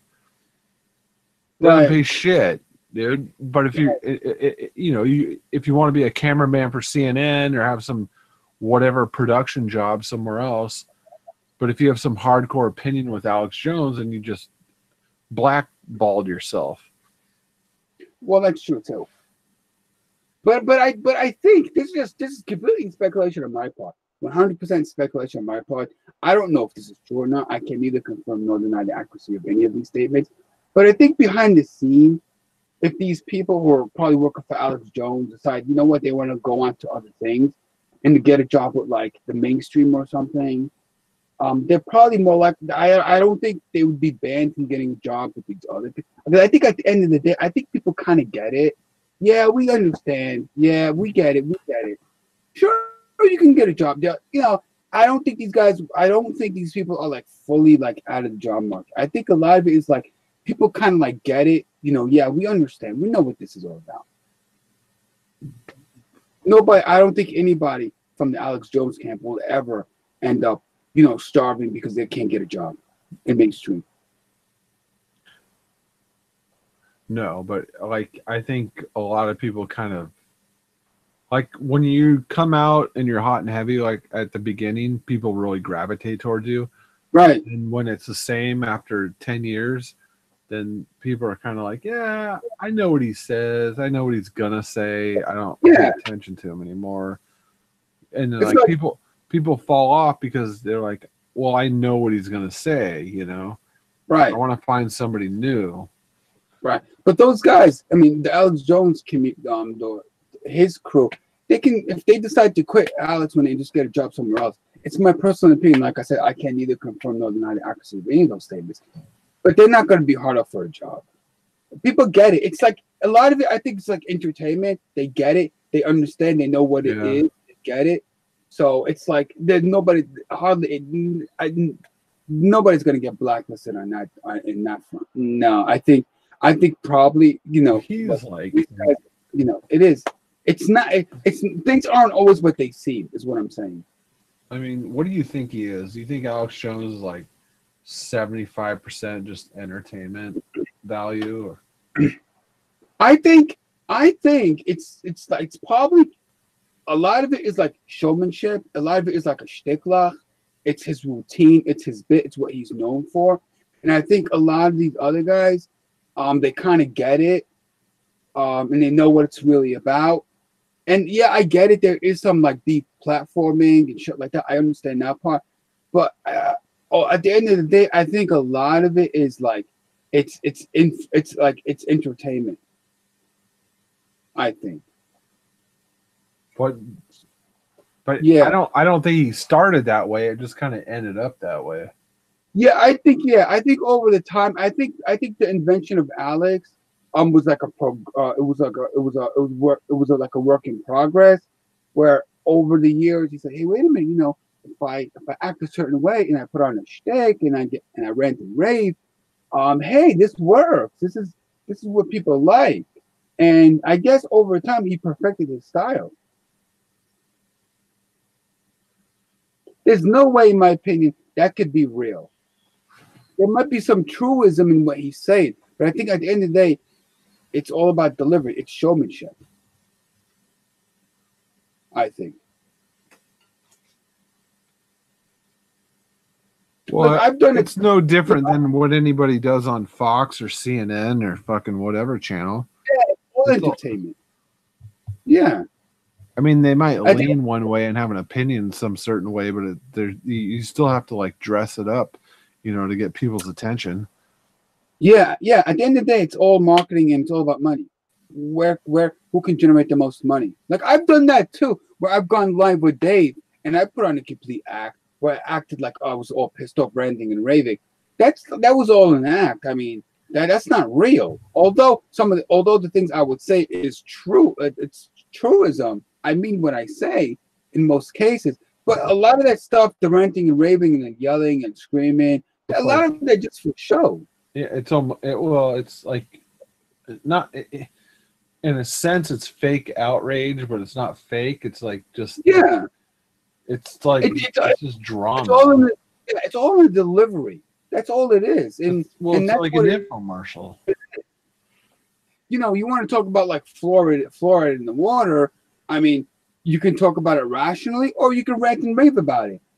You know, ranting and raving is entertainment. It's pure entertainment. People love that shit. Remember that guy, the Martin Downey show? How the guy was a chain smoker. Yeah, that was great. That was great showmanship. That was awesome stuff. He brought in Al Sharpton. But he was really that way though. He was, yeah. And they got into fights and shit, and but I think he dumped his coffee on somebody. Yeah, but I think a lot of that stuff is like pre-rehearsed. A lot of the Morton Downey Jr. show was the precursor to like the Jerry Springer show. All those, but Morton Downey was awesome. He was a great showman. I mean, you watched because it was a show. Yeah, it was a debacle. It wasn't about the information. It's like you're watching because you want to see a fist fight. I mean, it was great entertainment, and that's like Alex Jones. I think Alex Jones probably when he was younger. Of course, we can neither confirm nor deny the accuracy of any of these statements. It's just our opinion. He probably like grew up watching because he's like our age. Alex Jones is like 45. He's like our age, so he grew up watching the same stuff and said, you know, there's something to this. Yeah. Well, that and you sprinkle in a little bit of, like Howard Stern, right, doing the same thing. You know, Morton Downey, maybe even Jerry Springer was doing the same shit. The early '90s, right? Like shock jock type stuff. Even Art Bell. Art Bell didn't believe any of that crap. He just went along with it because it got ratings and callers. Art Bell just. The only thing Art Bell ever did was ask questions. He just kept asking questions. I mean, George Norrie does the same thing that took over for Art Bell from coast to coast. He never went on some like rant or epilogue or some type of long form statement about his opinions. He just it was guest after guest after guest and caller and caller and caller. Because He came out and said if Norrie comes out and says, look, guys, I think all this stuff is bullshit. I don't believe in any of this goddamn shit. It's pure entertainment. there'd be no show. Mhm. So essentially, what you have to do is you have to essentially maintain the illusion. Otherwise, there'd be no show. It's sort of like with the UFO community, the Disclosure Project. We're lobbying the next government to release information about UFOs. They have all the information. We want to have the Disclosure Project. As long as the aliens never land, God forbid the aliens land and show up. Because once they do, there's no show left. There's nothing to talk about. There's no more books to write. So it's like with the UFO community and the conspiracy theory community as well. As long as the conspiracy is maintained and there's never a solution to the conspiracy, the answers are never answered, then you can maintain the conspiracy theory forever. And essentially, if you're a conspiracy theorist, you don't want the truth to come out. Because once the truth comes out, there's nothing left to talk about. So this is why we have 9/11 conspiracy theories. Inside job, government, but it's everybody but the optics. It's content that they can talk about, and they can twist it any which way they want because you're never going to find a real answer to it. Well, that's what I'm saying. The conspiracy theorists in the 9/11 conspiracy theory truther community, they're not really looking for the answers. No, they would just want to continue the conspiracy. Right. Yeah, because that's where it's at. I mean, well, no, it's because it puts them when they go to a social function or party. Yeah, they bring up conspiracy and they have their little checklist of facts. It makes them feel smart. And yeah, it's like with the UFO conspiracy. That, and you don't know about that. I know about it. That makes me smarter than you, and that makes my position correct because I know more about you or more about it than you do. No, it doesn't. It just means like, okay, what Building 7? Rogan and Alex Jones were talking about this 2 days ago. Built once again with Eddie Bravo.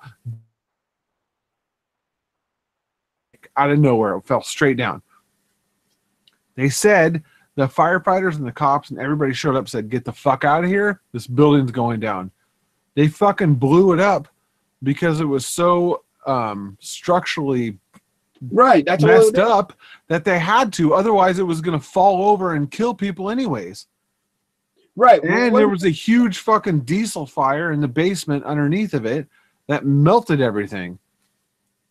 Yeah, like see, the thing is that when people like believe in these conspiracy theories about Windows 7 and all these conspiracy theories about 9/11, because they never actually been in that area. They don't know. I've been in that area. That building is only a stone's throw away from the Twin Tower. Those buildings are very, very close together. So when those buildings started to come down and the debris started to falling down every which way, it damaged a lot of those buildings. Well, I mean, the whole thing created an earthquake in the first place. Yeah, it created an earthquake. It fell down every which way, and at that point, the building was just not salvageable. The infrastructure got damaged. It damaged its foundation. So obviously, at that point, it was unrepairable. And yeah, you'd have to take it down because at that point, it would become a liability risk. There's no conspiracy. And by the way, it's not just Windows 7 that came down. Whatever the fuck they call it. Windows. On that day, it was a total of 7 buildings. Not Windows. What are you talking about? Microsoft Windows? No, what the fuck they call that building? Building 7. That's what they call it. Building 7. Whatever the fuck it's called. Building 7. Yeah. They call it Building 7 because 7 buildings came down on that day. It's not just that one building. Like I said, I've been in that area. Those buildings are very, very close together. They're like 30 feet away. They're a stone's throw away. They're not. I have pictures of myself standing on top of the World Trade Center outside, the very, very, very, very top. I've been to the World Trade Center. I've been on top. I know. So have I. I have pictures. I was like 17 years old. I grew up in that. I grew up in the area. I know those buildings. Everything is very close together. It's not like you're like a mile away or like a block away. Well, obviously, it's New York City. They're fucking right next to each other. Yeah, well, that's what I'm saying. The average person that believes in these conspiracy theories, they never actually been to the area. They don't know. No. They don't know how it's set up. They think it's like where they live. They don't understand Well, that. and it's not that. What is the how far above sea level are they? It's not that far, right? No, I mean Manhattan Island is like 12 miles. No. How far do you have to dig into the ground before you hit water? Oh, it's not. Oh, I don't know. It's not that much. 20 feet? Probably less than that. Exactly. The Twin Towers were built. The way they built them, most people don't know. Water 24 hours a day like crazy to get all that shit out of there. And so when you have that, when that's surrounding you, and you have a fucking 747 full of jet fuel fly into it at the top third of the building, 75%. They hit the. If you would have hit the top, it wouldn't have done anything. If you would have hit the bottom, still might not. But they hit the 30 at the 75% mark, and that makes it rock back and forth. An earthquake ensues. The ground is twisting and turning into a fucking slurry, and then it falls down with all that diesel fuel burning like a fucking madman. And they're like, well, how did it pancake? Because metal burns, glass burns, concrete burns, everything burns. And once you take down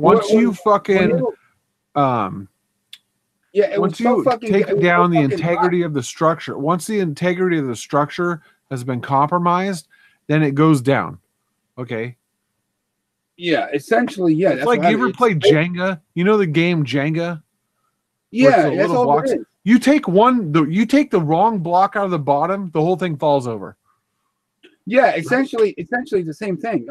But people don't realize this, that when they built the Twin Towers, they built like a bathtub, this huge thing, in order to keep the water out. And it is true what you're saying is that those they have like water pumps all along the area, Lower East Side, Lower Manhattan, where Wall Street is. They got water pumps 24 hours a day pumping out water. The basement, the footings and the foundation and the pilings and the steel is way lower than the river that it's right next to. So obviously the water is down there. That shit has to go all the way down to bedrock. If it did, I don't know if it went all the way down to bedrock. Well, it did go to bedrock. It did. But they built this artificial bathtub in order to keep the water from coming in. And every day, 24 hours a day, they got water pumps 24 hours a day in that area, 24 hours a day, pumping the water back into the sea. Because if those water pumps shut down for a day, the whole entire subway system in that area will be flooded. Mm-hmm. So you're literally 24 hours a day, just pumping water back into the sea, back into the sea, back into the sea. They don't realize that's how fragile it is in that area. Towards in downtown Manhattan. It's just like Florida. You know what the highest elevation in Florida is? Right. Well, it's like 100 feet. Yeah, and Florida is basically. I've been told that. I've been reading articles where there's certain parts of Florida now is like basically literally going underwater. Well, what do you expect?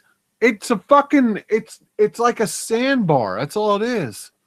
Yeah, those buildings are basically built on like compacted sand. It's like in Dubai. You know those weirdo islands they made in Dubai? Like one looks like a palm tree, and one those things are sinking.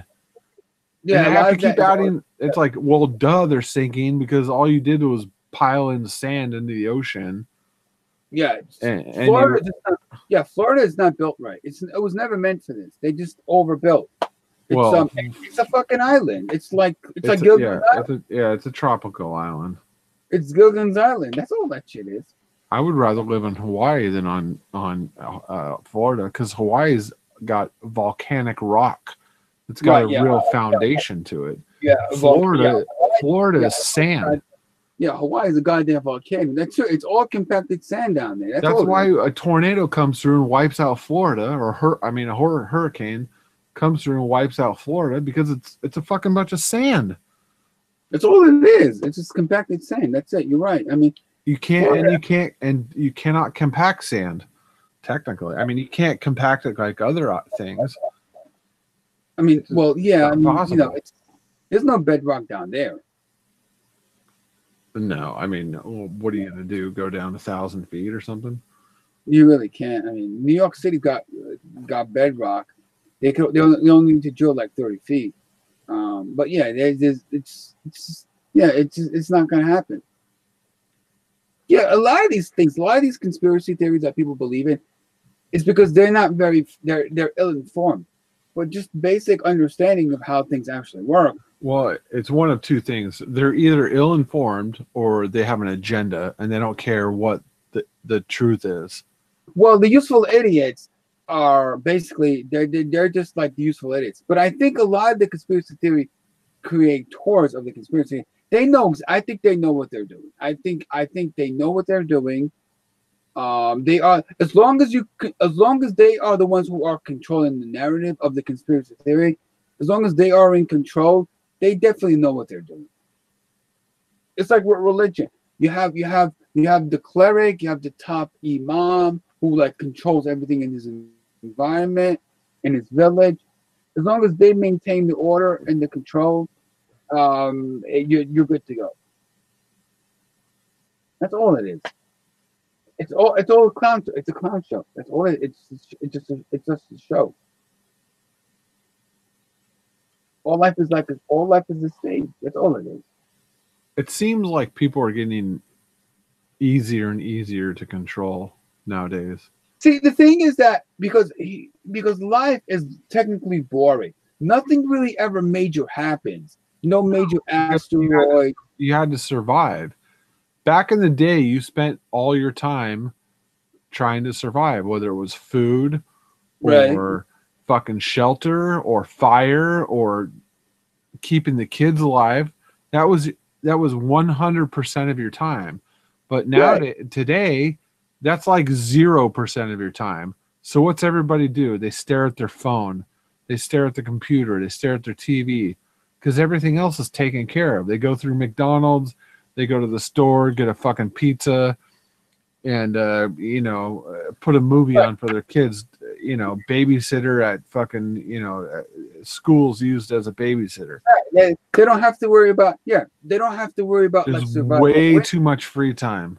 Right. They don't have to worry about modern day living. We don't have to worry about like surviving the winter. No, we're not like pioneers. So because we're not pioneers and we don't have to worry about these things that would have killed us 200 years ago. No. So because now we need something to occupy our mind with. Life is boring. Nothing really ever happens. So we need entertainment. We need the conspiracy to keep us going. Because otherwise our lives would be like completely boring. What do? We get up, we go to work, we pay our bills, we come home, and we go to sleep. We don't have to worry about the snakes, the frost, winter. Are we gonna have enough wood to last us the winter? I could go drive fucking 400 miles tomorrow if I wanted to, in any direction. Right. We don't have to worry about You couldn't do that. You couldn't do that 100 years ago. No, I mean there isn't. We're not living on like Little House on the Prairie here, where we have enough wood to like survive the winter. If I wanted to go to Las Vegas, I could be in Las Vegas by fucking 9 o'clock tomorrow morning. You know what I mean? Yeah, even 150 years ago. We don't even have to go that far. Even 150 years ago, all we had were boats. You wanted to get to Europe, you went on. Think about this. Think about 100 years ago. Let's say 1900. You were on horses, buggies, and sailboats, and there was, I don't know, was electricity around? It was kind of starting to pop up. No cars. Right. No electricity in your house, at least. You may have had indoor plumbing, maybe. But that's it. Now look, what am I looking at? You know what I'm looking at right now in front of me? I'm looking at 3 flat screen TVs. I'm on the internet. I have cable TV going. I have fucking a stereo. I have a mixer. I have a guitar. I have a fucking speakers. I have a car in my driveway that has digital displays in it, Like in 100 years, we went to the moon. We went to Mars. There's a robot on Mars that somebody's can play with a fucking Xbox controller. There's satellites with your cell phone. I can talk to any person on planet Earth right now. Could you imagine that? Remember when people used to think the Dick Tracy watch was a joke in the comic books? And then you had the Star Trek communicator. They thought it was a joke. It's like, I mean, at the rate we're going, who knows what we're gonna have in 100? I don't even want to know. It scares the shit out of me, is what it does. Well, I don't think you and I will be around in 100 years. Well, I won't be. I can tell you this right now. I'm sitting in my house and I'm looking at. But here's I was thinking about this earlier. Here's what's funny. My house was built in 1950. Right. Of technology that I have in my house did not exist in 1950, but I'm still living in my 1950 house, right? So it's like, right. And I think about that too. Like, okay, so you have a house that's built in 1950s or 1930s, or whatever it is. You know, where my refrigerator sits now, or where my computer is now, sitting in the corner where I'm talking to you, that did not exist back then. So the people that were living in my house and doing this, living in my house, occupying my house, they couldn't have possibly conceived that, you know, where I have my computer sitting right now in the corner where they sat, they might have had like a desk where they did their homework, but now I have my laptop there. Who knows? Like the same corner that I'm looking at now, who knows when I'm dead in 100 years from now? Who knows what will be sitting in that corner? Maybe a teleportation machine. Yeah, it'll be the teleportation to the fucking 6th dimension or some shit. Yeah, I mean, I'm looking just like they're looking at it back in 1930s. I'm looking at the same corner they did, the same walls, the same dry walls, the same wall. I mean, they couldn't comprehend it. They couldn't comprehend it. You know, the phone came out. What'd you do? You picked up the phone and you had to ring it to the operator, and the operator plugged into your neighbor, and your neighbor's like, how's it going? Now I can pick up my stupid phone and literally call somebody anywhere on planet Earth. And I can look at videos, watch people. It's insanity. But right. How did this happen in 100 years? You know what I'm saying? I almost want to say it's like reverse engineering from some fucking shit. No, I don't think so. I think humans developed it. Well, yeah. You know, who knows what's going to be? There's going to be okay. Is there going to be consistent growth? Is the exponential growth going to continue to where it goes faster and faster and faster and faster and faster? Probably what will probably happen is that we'll probably have less stuff in the world, like less than we have today. But I think ultimately, probably like in the future when we are probably all dead, you probably have like one device in your house that will basically do everything, where everything have an individual, you know, gadgets will be obsolete. Where in one corner of your house you'll have this one device and it basically do everything. And I think over time, as the future progresses, you'll have more technology, more advanced technology, but you'd have like you'd need less of it. So it won't you won't need 1,000 refrigerators. You just have what do you think, like a personal robot? Yeah, like you'll have. Now, is that a slave? Yeah. Now, do you have a robot slave? Probably, yeah. You'll have that one device. Is there going to be a slave, a robot community that fights back, saying that they're slaves? Who knows? I don't know. You just because we have finite resources, and I think the future, as things get smaller and more advanced, you just have you won't need that many things. You just have that one thing in your house, and that will do everything. That would be it. I think that's the future ultimately. And then I'm looking around my house. I'm thinking, you know, when I'm dead and gone, what's going to take that corner I'm staring at right now? What's going to the new people that will move in when I'm dead? I'm just thinking, just imagine what they'll have in that corner. I mean, there's no telling what some like 3D like interdimensional portal. Yeah, like I don't know, some like replicator, some like food thing like from Star Trek. Who the fuck knows? Where I have my refrigerator now, who knows what's gonna take its place? I mean, it boggles the mind. The people that sat in the same corner I'm sitting in now, studying for their homework in the 1930s, with their notebook and studying. No They calculator. You know, with their old calculator. They No calculator, no Google, Right. no internet. They have to read it. They have a pencil and a piece of paper. Right. They sat in the same corner I'm sitting in now talking to you on this laptop. They couldn't possibly conceive this. And I'm No. thinking the same thing. Where my laptop is now, what's going to be there when I'm dead? What's going to take the place of where I'm sitting in? Who knows? I don't know. It's interesting to think about, but who the hell knows? The sky's the limit. Who the hell knows? But I'll tell you one thing: we're not going to be around. We might be around, like maybe like if we live to be like in the 90-ish, like right when it's like beginning to happen. Yeah, it's not but gonna at that point, you won't even care. Yeah, at that point, it's not going to be in our lifetime. Who knows? Maybe if we survive long enough, maybe they'll figure out a way to like hook us up to like machines to keep us alive forever. Like I think about my grandfather. He died when I was like 14 or something. Right. And he was in World War II. And this was probably, he died in like 1991 or something. Right. And it's like, he didn't know what a cell phone is, the internet, any of this. Like, yeah, he was so close to like actually.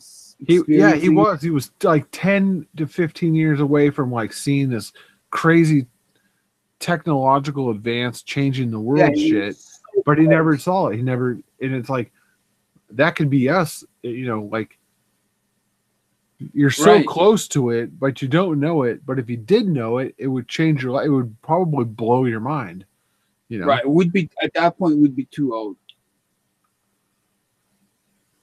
Because I don't think in the next 50, 20 years, 30 years, who knows, maybe, I don't think we're at that point where we're going to be doing like cloning our own organs for our. That's like, it's not. I don't think it's going to be in our lifetime. And even if they try to bring it in during our lifetime, it's going to be too expensive. We're not going to be able to get it, and it's going to be it's going to be like in the very primitive stages of development. We're not going to see any of this. We're not going to see teleportation. We're not going to see flying cars. We're not going to see major events. It's not going to be for us. I doubt it. Maybe our grandchildren. Maybe my little sister. Maybe my sister's 8-year-old. Yeah, but we also won't see the total destruction of society either. No, yeah. I think the total discombobulation of society will probably be maybe after we're dead. Yeah, that's what I'm saying. It's at least 100 years away. It could get bad, but I mean, let's say I got another 40. I'm 40 right now. If I get another 40 years, like, okay, I don't think much is going to change in 40 years. I mean, it will a little bit, but it's not going to be like total fucking, you know, I think maybe like takeover. Maybe like maybe in 100 years, maybe 120 years, maybe. Probably, but not in our lifetime. I doubt it.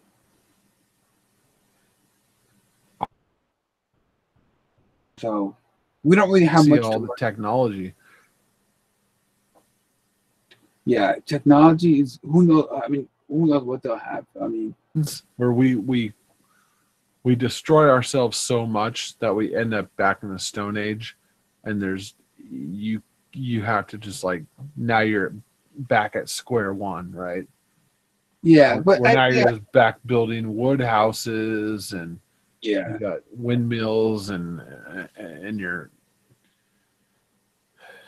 you got a couple of cows and a couple of goats and you're growing vegetables. And the technology disappears. Yeah, but I don't think that a lot of that is like ancient alien kind of shit, where like we kind of like digress to the point where like we forget shit. I don't think that's possible because I think there's enough brains out there that will like rebuild shit. Maybe they might not rebuild it on a massive scale, but they'll probably like start to rebuild shit on a smaller scale where it will be like on a or an individual basis where like a bunch of people will get together and say, gee, you know, let's rebuild for our community. So you have like pockets of communities where they'll have like where they will reinvigorate the technology, where then you end up having like enclaves. Massive. You'll have like. What if there's a big natural disaster? All right. And so you wipe out the people. Their first thing is they have to survive.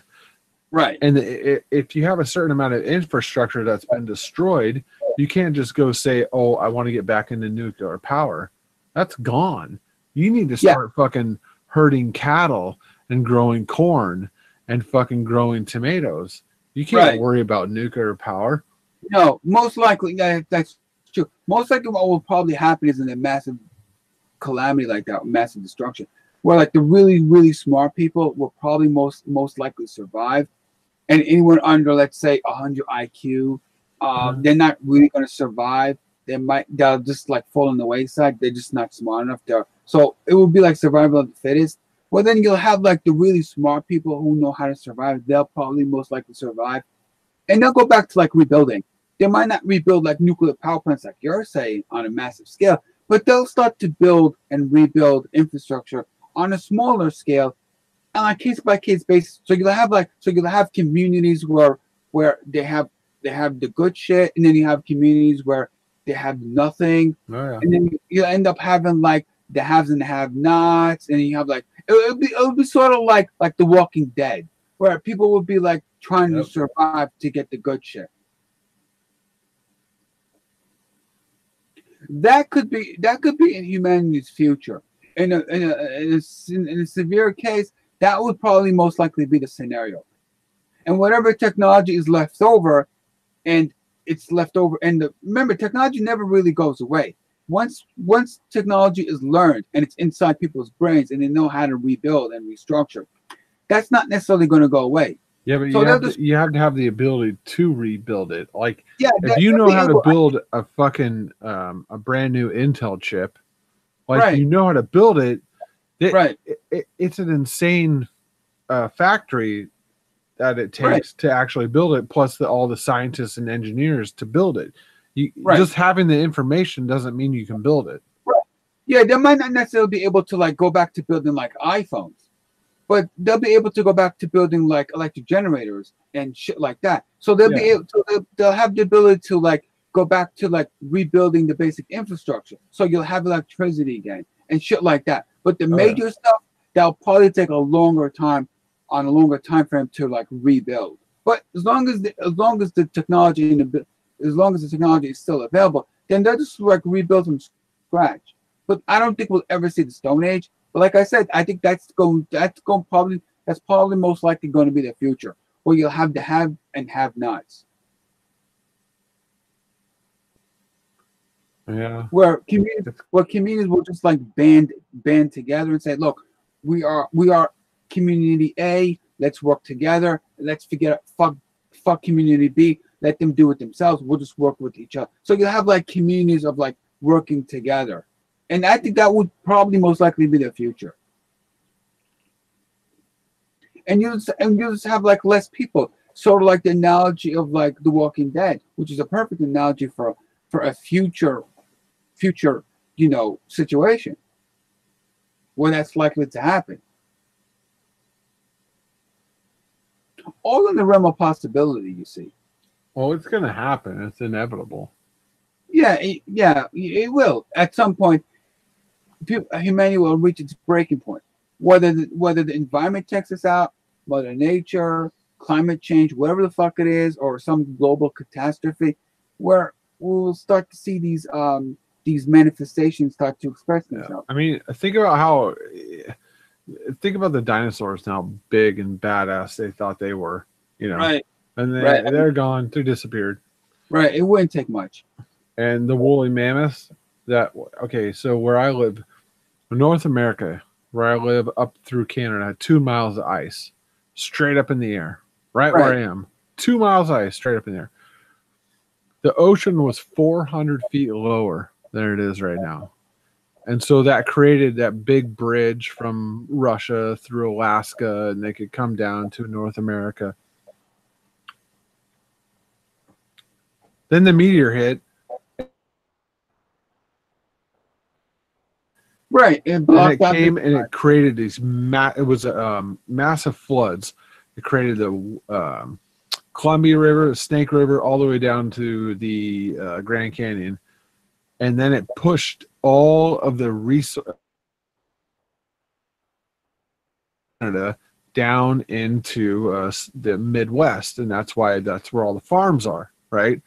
The Great Soil. And they know this because they can look at the evidence of the land, and they said this. People think, oh, this happened over thousands of years. And they're like, no, this happened in like fucking. That's what they're saying. That there's so much immediate damage and impact that all of this happened in like 3 days. That's how insane it was.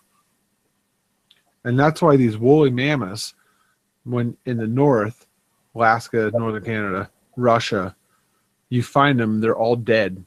And they're in these huge, you'll find thousands of them all dead in the same place, right? Right. Well, how did this happen? And they said for the longest time, well, mankind just came through and killed them all. Well, why would they do that? You're talking about hunter-gatherers killing them all? No. There's a scientist, he was in Africa, he said the hunter-gatherers, they only kill what they need to eat. They're not going to kill everything. Right. They want it to survive because they need to kill it, a month later. It doesn't make any sense. They all died at the same time. There was over 200 large mammals that went extinct in North America in basically the exact same time period. That's when the ocean rose. That's when the fucking temperature went up because the meteorite hit, blasted all this water, and that's what created what we basically have today, in the United States with the rivers and how the geographical things. But people don't want to hear it. They want to be like, oh, they're like the Indians killed all the woolly mammoths. Well, that doesn't make any sense. No, I think whenever we see a bunch of like animals or something just dying, like dropping like flies on a massive scale, they probably died because of the impact of like the asteroid when it hit. It created all this. And all the dinosaurs died at the same time. Because their brains blew up. But the weirdo animals in the ocean lived. Yeah, because they want to see people. Watch a video of the animals that are living at the bottom of the ocean. These fucking things are fucking aliens, dude. They are the weirdest looking things in the world. Well, yeah, the animals are probably most likely able to survive the impact. I mean, they have. There are fish that live right next to like a volcano. Underwater volcanoes. Yeah, I've seen fish that can actually they say it's like sulfur. They're living off of sulfur. Yeah, I've seen animals actually like living near like boiling points in the ocean. Yep. You see the water boiling, and you got these animals living there. Yeah, you want to talk about aliens? If there's those that's alien shit. Yeah, I mean they can survive like living next to like fucking But boiling water. But it's not alien shit. It evolved here on planet Earth. Right, over the years. Yeah, but yeah, I think if an asteroid were to hit the Earth like we're talking like the dinosaurs, yeah, you're gonna see millions of people like totally be annihilated.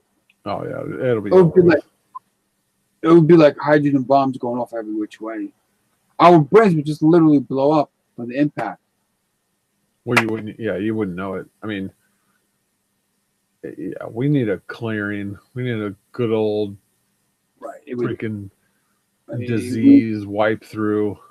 We would be totally annihilated. The pressure alone would blow our brains. Our brains would literally turn to fucking mush inside our skulls.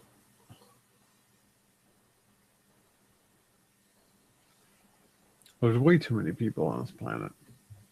Yeah, I mean, yeah, you'd have to Here's the thing of it is, what do we do? What does everybody do? Like a job. Like what like my job is to work for somebody else. So we're all working for somebody else, and now there's more people. We have to keep creating like the same job over and over and over and over and over again because the population, neighborhoods and strip malls and restaurants and fast food joints, and only because people are having kids. Yeah, most likely. Like, is that benefiting humanity by building more strip malls and McDonald's and fucking, suburban neighborhoods and selling them Honda Accords? And no, really, it's smarter. It's really a waste of resources. Well, it's a waste of time, is what it is. Yeah, we're just building more cities, bigger buildings, bigger apartments. Like, everybody's having kids, so you can go to the Gap and then buy a Honda Accord and then go to Starbucks and then watch Netflix. Well, why don't we have a society of like, so we can like go to the fucking edge of fucking space and go to the edge of the, the Milky Way. It's not just having kids. It's that because of like we have all this like immigration shit, and everybody like they want to like move people into, because you have immigration and you have people coming in, and now we have to build bigger buildings, more buildings for them. So if we just cut back on just the immigration alone, then we won't need any more Starbucks. We won't need any more fucking strip malls, any more cities, or build bigger cities, or build but you're missing my point, though. Yeah, but I know what you're saying. A lot of it is like having kids, but a lot of that stuff could be mitigated in the United States. But just like stopping, like by stopping immigration and curbing immigration, that can basically help a lot. Because what are we now? 330 million. When we first started out 100 years ago, there was only a few million of us. And now we have 330 million, and we have all these illegals. Everybody wants to come here, and now we have to overbuild in order to compensate them. And it's not sustainable. I see what you're saying. A lot of like stopping immigration and stopping forced immigration and forced migration like China does. China's just building cities because it wants to bring its farmers into the city. So it's building bigger cities in order to bring these fucking people into the city. If they would just stop that, they wouldn't need to be overbuilding all this shit. So none of it makes sense. We don't need to grow LA bigger than it is now, just so we can accommodate the illegals. Well, my point is that we need to stop having kids because all we're doing is making copies of each other, and so you have to spread out. And so the more people have to have more places to live. And so you build a new neighborhood, right? And then what do you build? Right. You build you build the mall, the gas station, and the school. And then they have kids. And you build the mall, the gas station, the school. And it keeps going and going and going. But what is it? What is that good? What are we doing? What are we getting out of all of that? It's really not good. We're getting the same result. We're getting stupid people. We're getting some people are smart, some people are really, really dumb, and some people are in the middle. Yeah. You have to have various avenues for those people to go. Well, if we have more people, we can have smart people. We have to have more doctors, lawyers, accountants, engineers, physicians, and we're going to have more people because the physicians need to have. This guy's going to be an auto mechanic, but we need more people to drive cars, so he has more business as the auto mechanic. I get it. Essentially, what we're doing is that we're just building more of the same. We're just doing more of the same. Yeah, it's a fucking Xerox copy fucking every day. Is it really? Is it feasible? No, but what is the end game? There's no end game to it. The end game was fucking war or famine. I mean, I agree. What we're doing does not make sense. It is not sustainable. Just doing more of the same is we really have to eventually at some point stop. You're right. The kids and the reproduction and the duplicating ourselves. It's not sustainable. We're building bigger cities like you're saying. We're building more schools. I mean, they're talking about everybody talks about unemployment. Unemployment, jobs. We need jobs. Well, a job doing what? A job making plastic spoons? Well, why do we need a billion plastic spoons? Because there's a billion people here? Like, Yeah, your job is pointless. How about what if if your job is like fixing somebody's car or remodeling their house? Okay, that's one thing. But if you're in a factory reproducing like plastic garbage bags or something, I mean, like, what the fuck? I need to create that human being to make garbage bags or aluminum cans or something. It's a non-productive job as far as I'm concerned. Yeah, It's a do nothing job. There was a comic he talked about do nothing job, like TSA agents are do nothing jobs because they just stand there, right? All these people at the airport and the post office, all these they just stand there. Most of them are minorities because they want to hire minorities. It's like the 80-20 rule. It's just like they don't do it. It's like you just give them a job just so they have a job. So we have to build a bigger post office to accommodate all of the new immigration. Well, what is the point of giving somebody a job just to have a job? Well, how about that person didn't even exist in the first place? Right, exactly. Then you wouldn't have to give them a job. Then you wouldn't have to make a fake job to give the person that doesn't do anything. That shouldn't be in. Like, why don't you throw him out into the forest and see what happens? Oh, I guess what? He would live 5 years and the wolf would attack him and kill him in natural selection. And, the population isn't completely out of control. We have to build a bigger post office so we can accommodate more immigration. We're not helping ourselves. You're right. A lot of this stuff is just wasteful, useless shit. Whoa, we got to raise taxes because we got to build a bigger post office. But the thing is, the liberals have twisted it because everybody knows if you speak out against it, you're going to be called a racist and a bigot and a homophobe and a sexist. Right. So we have 320 allegedly million people. That's in the United States. Who knows? It could probably be a billion. Who the fuck knows? Who's actually counting this? So, okay, let's say the official numbers are true. Well, when is it enough? People keep saying, well, we have to keep letting people here. What? It's 500 million people? No. I mean, how much more can we accommodate? You want to bring in another 100 million? Like, how much? When's enough is enough? Well, and you know what they throw down your throat? Who's that? They'll say, well, Americans a welcoming country. You came here. They wanted you to come here. You came here in the 1850s and the 60s and the 20s and 10s, right? They wanted you to come here. Well, okay. 150 years ago, they wanted you to come here because there was nobody here. They wanted you to build. We needed to build a railroad. We needed dams. We needed infrastructure, buildings, farms, people to make food. We needed all that. We needed labor, right? Okay, guess what? I think we're almost maxed out on labor in 2019. Especially. Yeah, the only reason why we needed more labor and more factories is because we kept letting people come in. I think in the 60s, I think America had something like 100 million people in the 60s. Something like 100 million people. I don't remember. I forgot the exact numbers.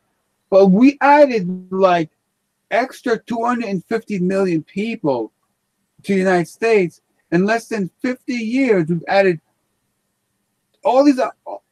Why? So we built more buildings. We built more bridges. We built more factories. Because we kept letting people come here. Yep.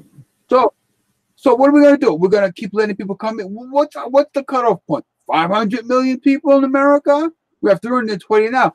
No, there is no cutoff point because those people are the voters for the fucking liberal, democratic, communist, socialist party. Well, that's what I'm saying. Why do we have to have more fucking people coming? Enough already. 320 million is enough. No, we gotta have more. So we need more. We need more. We need more. But okay, so let's have 600 million people. Great. So we'll just build more shit for more people, for more useless eaters, and at that point, America will collapse. It's dumb. America's never meant to have look at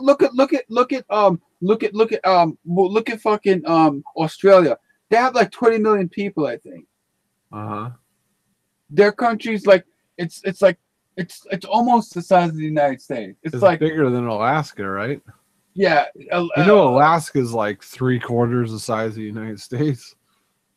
Yeah, Alaska's yeah, fucking huge. Yeah, if we look at like fucking Australia, it's like from west to east, the length of the United States, it's like 2,400 miles. America's like 3,000. Yeah, but they don't have anybody on their borders. They're isolated. Yeah, Australia is almost the size of the United States, and we have 320 million people. I know, but they're isolated. Yeah, I realize that. What I'm saying is that they have land mass. They have like 20 million people or something, and we have 250 million. And it's like, when is it enough for us? I mean, how much more are we gonna go? I mean, and what's good about Australia is that the Australian government is very smart because they know a lot of these lands that they have it like actually like it's not livable. So it's like the Australians were smart. They said, what? If we start building more, Australia, they have like one major city, and that's where people live. But if they started building other cities like the Chinks do, then that means more people are going to come, and they're going to fuck up their country. But what we do is we build more cities to let more people come.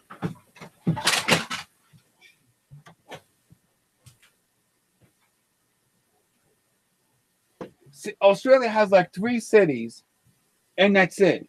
And the rest of the country is like Aboriginal shit. It's like boondocks. But no, what do? We build cities. Every state has to have a city with like these tall building shit. So we have Chicago, we have New York, we have LA, we have Santa Monica, we have San Francisco. We have Texas, we have Houston, we have Dallas.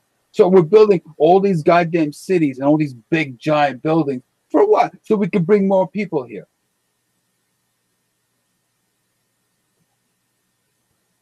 It's insane. We don't need more cities. We don't need more trains. We don't need more cars. We don't need more fucking planes. Because by building more of this shit, it's only going to entice more people to come here. If you build a giant mansion, you tell everybody, "Hey guys, I have a giant mansion. I have a 100-room giant mansion. Hey, they have 100 rooms in here. Hey, we can go here." So we build more shit so we can accommodate more shit for more shit people. It's stupid. Hey, we got to build. Hey man, we need a bigger airport. We need a bigger airport because the immigration numbers are gone. You need a bigger mall. You need a bigger. Why? It's gonna come to it. It's gonna come to a head. It's gonna come to a head. Eventually, you're gonna run out of resources. We're gonna run out of real estate. You're gonna run out of space. Yeah, real estate space. We don't need all this shit. No, we don't need people.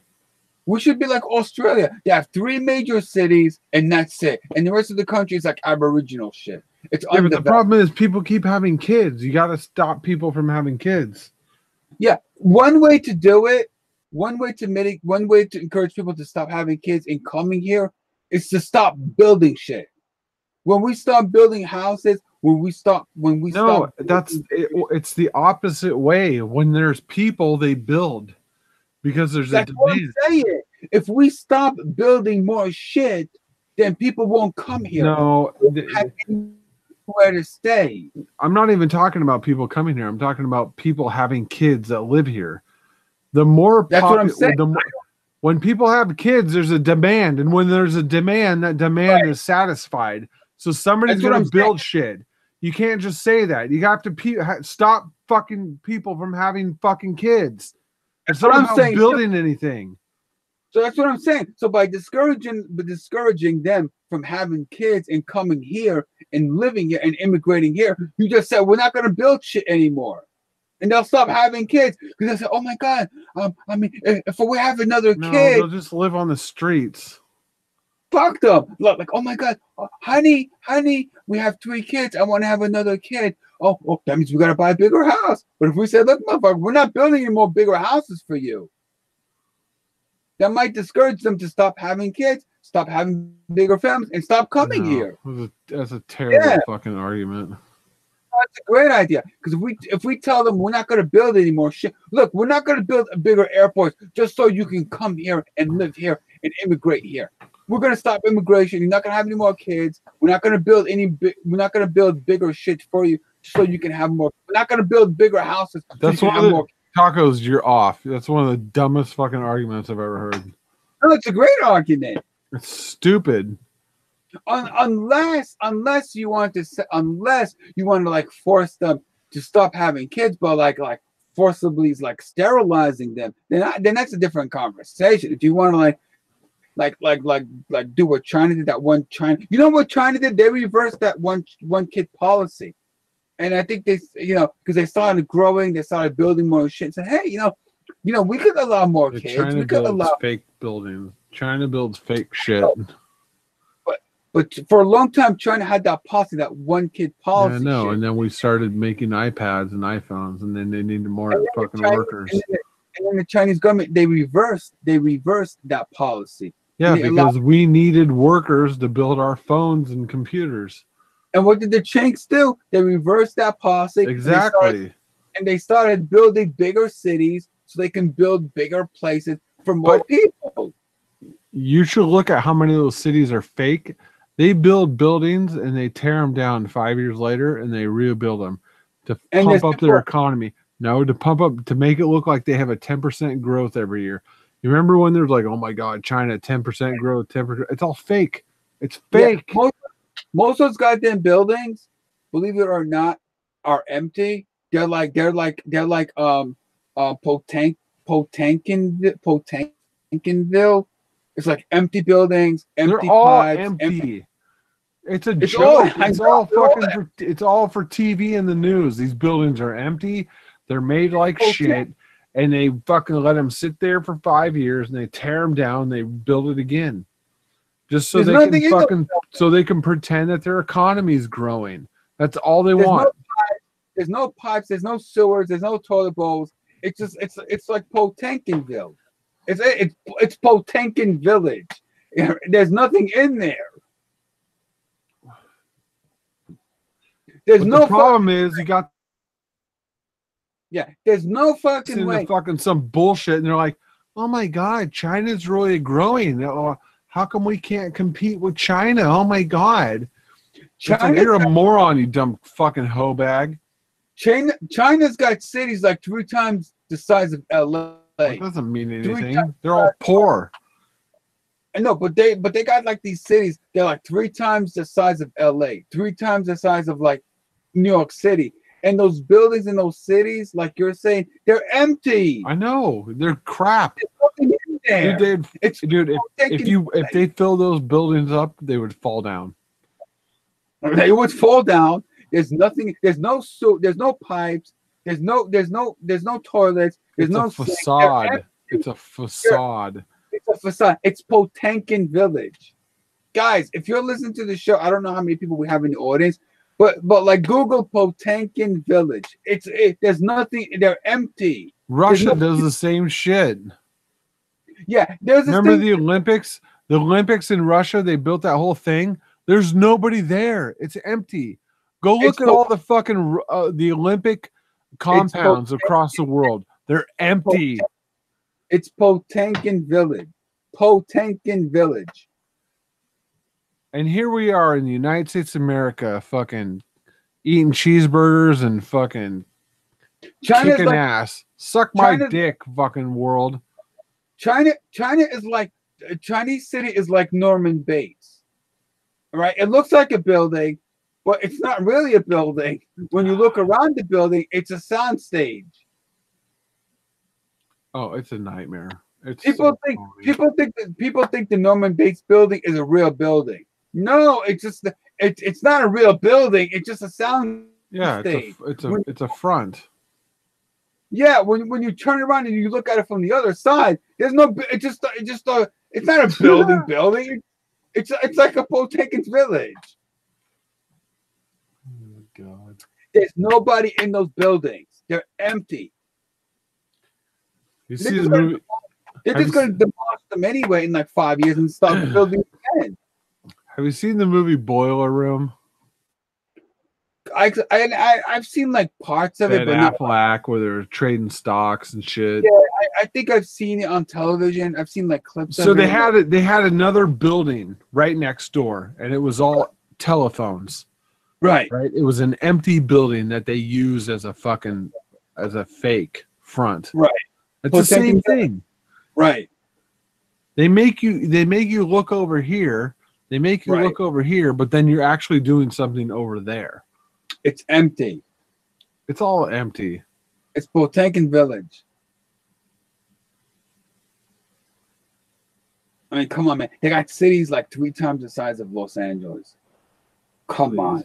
Yeah, And you know that Los Angeles or California is the third largest economy in the world. Yeah, LA. So you can talk shit about Los Angeles, but if California is the third largest economy in the world, then these other fucking fake ass fucking Asian countries can go suck a dick. You know what I'm saying? Yeah, I get it, but like, I know, but what I'm saying is that at least in Los Angeles, there are people living in those buildings, but in China, they got cities 3 times the size. Yeah, because it's fake. And they're empty. Empty. It's Potemkin Village.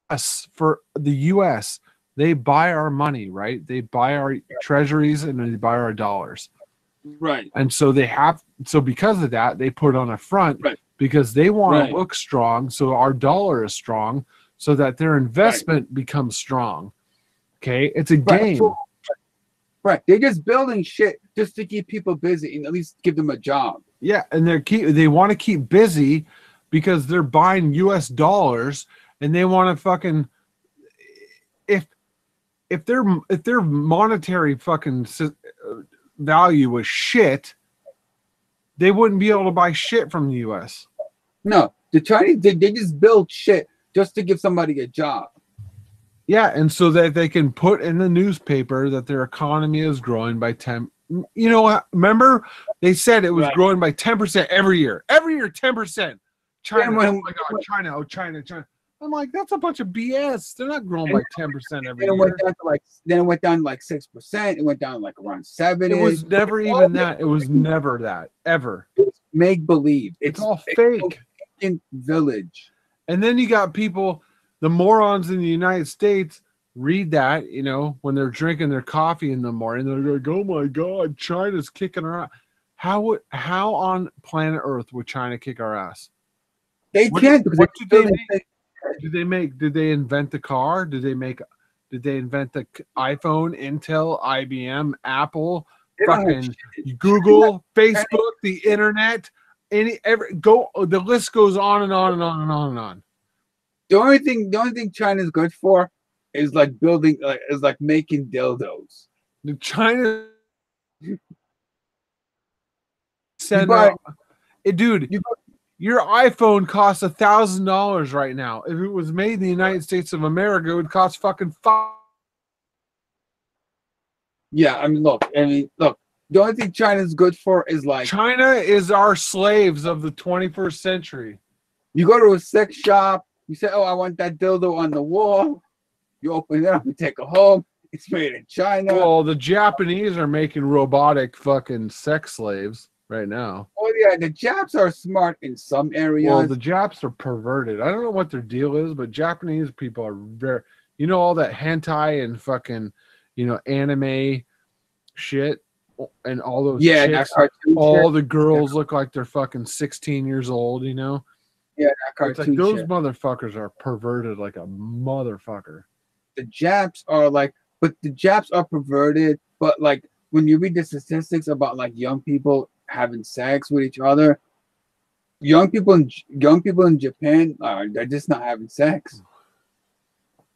Well, they have a strict culture. They're probably afraid to. hardly any Japs are having sex. Well, If Gary the Jap was living in Japan, and like he'd be playing with himself all day. Yeah. Well, it takes me on to another topic that what's happening right now in the United States is that there's a major wedge between men and women, and basically, at least from what I see in my area, like there's really no point for a man either to get married or even to be hanging out with a woman. You know? Yeah, you can't really. Because all they do is bitch and complain. Or you get sexual harassment.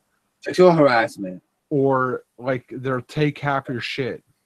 They're always on the rag. And they got that fish smell problem. Like honestly, like I'm not trying to brag, but I'm like fucking, I don't know. If I really tried, I'm a hot commodity. You know. You could be. I mean, listen. We're all built like person goes. You know, we're all built like Greek gods. I mean, no. It's not even physical. It's not even that. It's about being. I'm single, never married, no kids, house, job, car, like somewhat kind of normal. The population there's more women than there are men here. There's more women in the United States than the men. And those women. But like, what's the majority? But I mean, what's the percentage of like women who want to be like lesbos? I mean, you got the whole lesbo butch thing. Yeah. Well, I guess I'm talking about straight single women, but single straight women, that's hard to come by. No, then you got it's not, dude. Where I live in Oregon, they are so desperate. They're everywhere. They are freaking out, dude, because they can't find a guy. There are articles in the paper. I can't find a guy. There's no good guys. You want to know why there's no good guys? Because you dumb bitches have been pushing men away for fucking the last 30 to 40 years. And I guess you gotta go. Nobody wants to be around you. No, women are a pain in the ass. Exactly. And you want to be free? You're as equal as me. You're a strong, independent woman. Fine. Be a strong, independent woman. But then when you're 30 years old, your brain starts going crazy. Like you need a man and a child and all this other stuff. You know, I'll pass on that. You know what I mean? Yeah, women are like, men would just rather just like. Men haven't changed. Men have been the same for thousands of years. Yeah, men really haven't changed much. I mean, a guy would be okay with just like watching porno. But the thing is, in the last 50 years, women have gone from taking care, 60, 70 years, women have gone from taking care of the family to, I want to be a career woman. I want to break the glass ceiling. I can do this. I'm equal. I want to prove my point in society and worth in society. But then they want to have a child, and then they're all stressed out. Now they're freaking out, like, well, I got a job and I got a kid. It's like they did it to themselves, right? And if you really think about it, men don't really need women. I mean, they don't really do much. I work with the guys whose wives say, I wish I could just stay at home and raise kids. Like, I don't understand why women want to like act all tough and try to prove some point that like they can, I'm going to be a lawyer and a CEO and this, that, and like be all tough. And then like you can't raise your own kids, or you don't have any kids, or you've been divorced 2 times. And it's like, dude, stay at home, raise the kids. It's not bad. It's not a bad thing. It's not a bad thing. It's a good thing. Yeah, throughout history, women generally stayed home and took care of the kids. Generally, they did it all the time until like the fucking 30s and 40s and 50s. Yeah, they do it everywhere in the world except like the United States and the European countries. Yeah, that's how families work. That's why.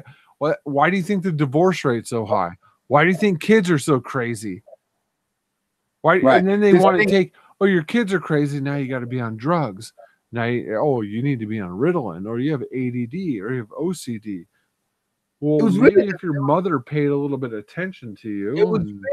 It was really the anarchists and the subversives and the women's the women's suffrage movement that convinced women that listen, you can have it all. You need to go to work. I mean, Why do they want? Dude, I work with guys whose wives have jobs, like good jobs.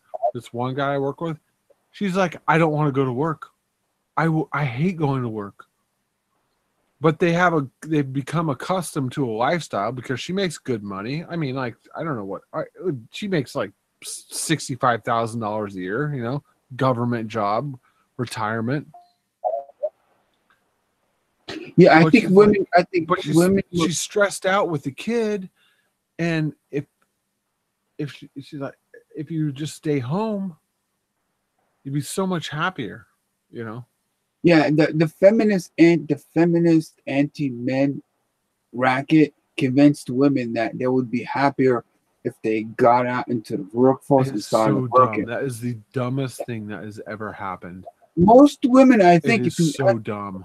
yeah, most women, biologically speaking, they want to have a kid. Most women want to be mothers. They don't want. Well, that's their job. Yeah, that is that biologically speaking, that is their job.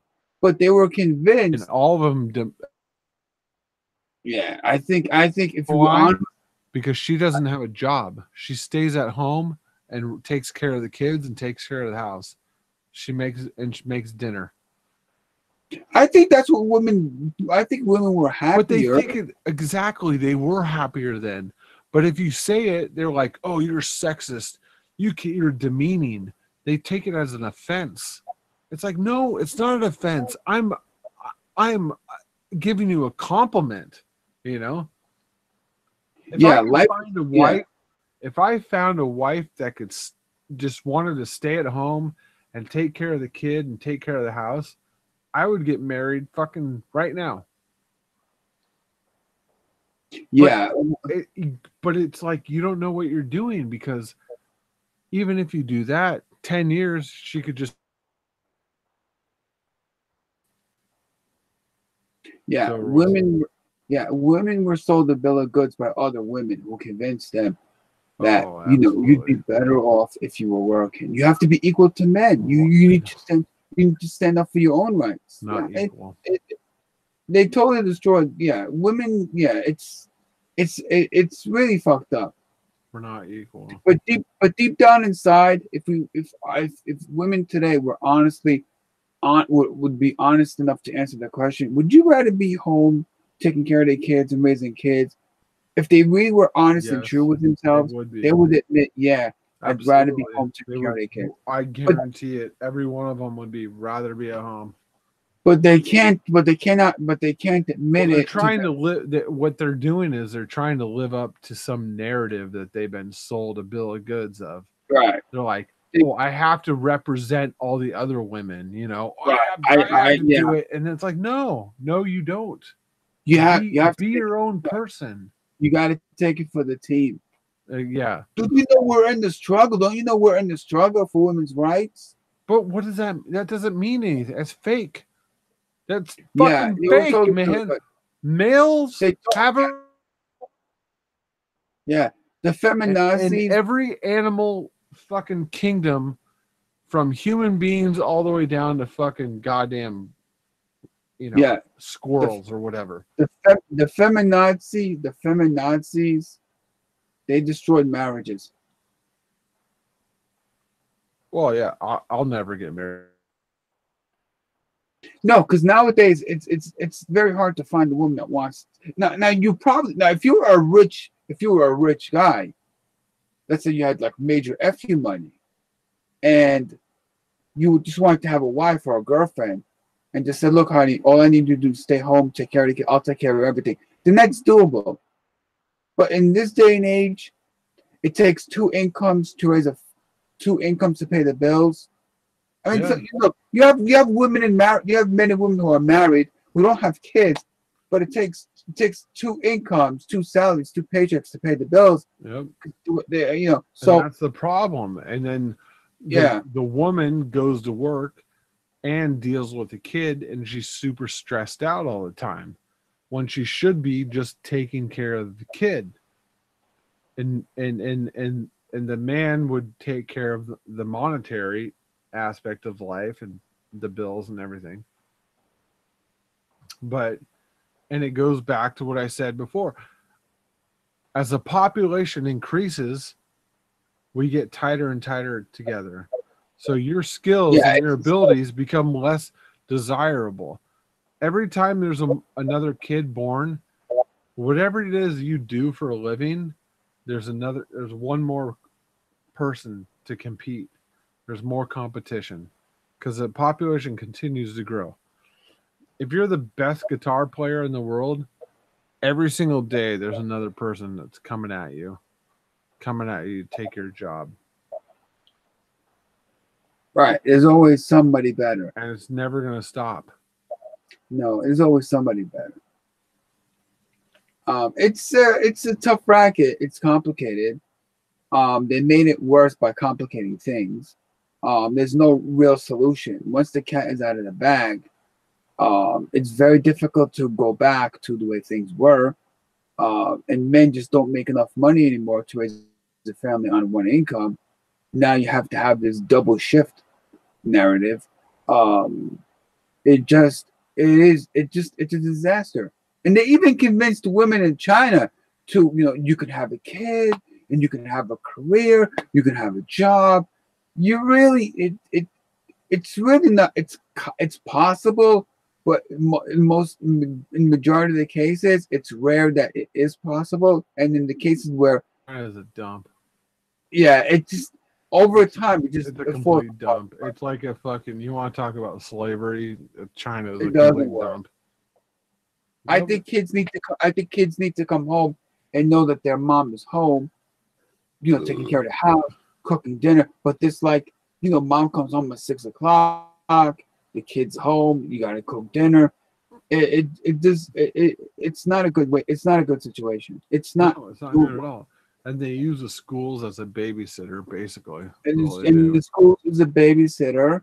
You should send the kids to the babysitter camp. They yell at the kids, and the parents are yelling at each other, and they yell at the kids, and then they take them to fucking McDonald's to shut them up, and it's just a circle, and the circle continues. Yeah, kids need a mom. They need a 100%. Why can't they stop having? Why can women please close their legs? I would be okay with women having kids if they're willing to be stay-at-home mom and have the man take care of everything, take care of the bills. But unfortunately, they cannot do that. No, because listen, my sister. It took my sister to get pregnant for the second time to get married. She was fucking pregnant standing at the altar with her second child. Okay? They're all whores. Every one of them is a whore. And they spread their legs and they don't can't control themselves. That's why they want fucking abortions, because they can't fucking control themselves. And they're like, oh my God, I don't want to be pregnant. I'm such a hoe bag. I'm going to go get an abortion. Well, I thought about it for 8 months and now I'm going to have an abortion. Well, I'm going to have the baby and then we're going to talk about it. They're fucking skanks. They're all fucking disgusting skanks. Look, man, I had the same situation with my family. I had one sister that had 3 abortions. It happens. It's fucking disgusting, dude.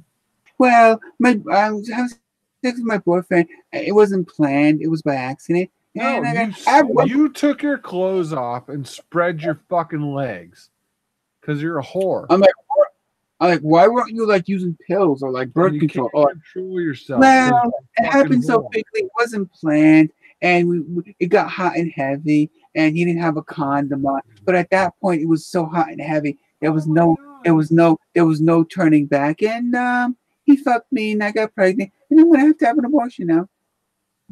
Yeah, it's like they have abortions like taking your car through a car wash. You know what I mean? Yeah, well, I'm gonna go to the car wash tomorrow morning. I'm gonna go get an abortion in the afternoon. Yeah. Then we're gonna go out to dinner. My sisters are fucked up in the head too, just like yours, but maybe worse. Huh? I've been with men all my life, but now I don't like my life. I want to become a lesbian now. I'm going to leave my family. I'm going to leave my kids. I don't want to be a mommy. I want to become a lesbian now. I'm 48 years old. I've been into penis all my life, but I don't think I want penis anymore. I think I've been gay, but I've been suppressing my sexuality. Now I want to be gay. Now I want to have a new girlfriend. And yeah, fuck you. I'm gonna tell the people I work with I'm a lesbian. Most women are like psychos anyway.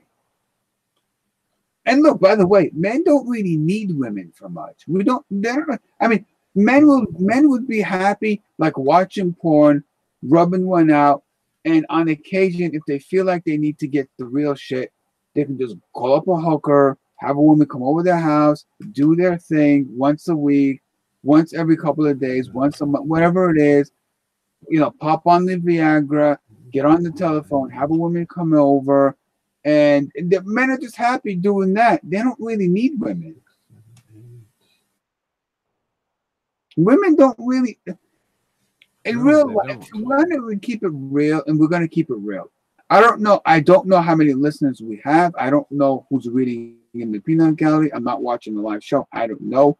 It could be one person listening. It could be 10 people. I don't care. I'm just going to keep it real.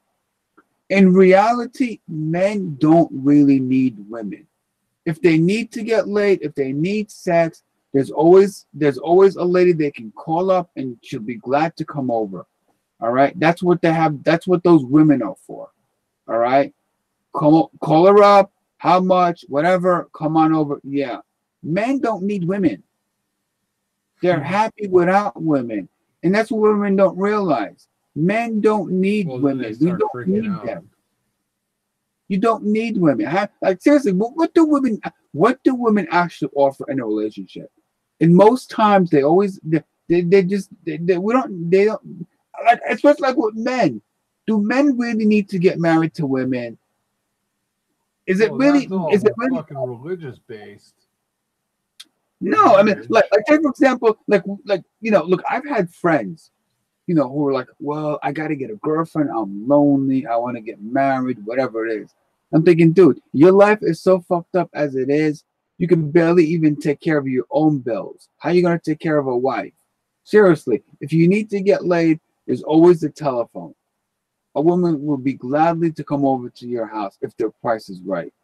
Seriously, do you really need to like move in with a woman? Do you really need to like move in with your girlfriend? I mean, seriously, dude. You really need to make that. Do you seriously need to make that mistake?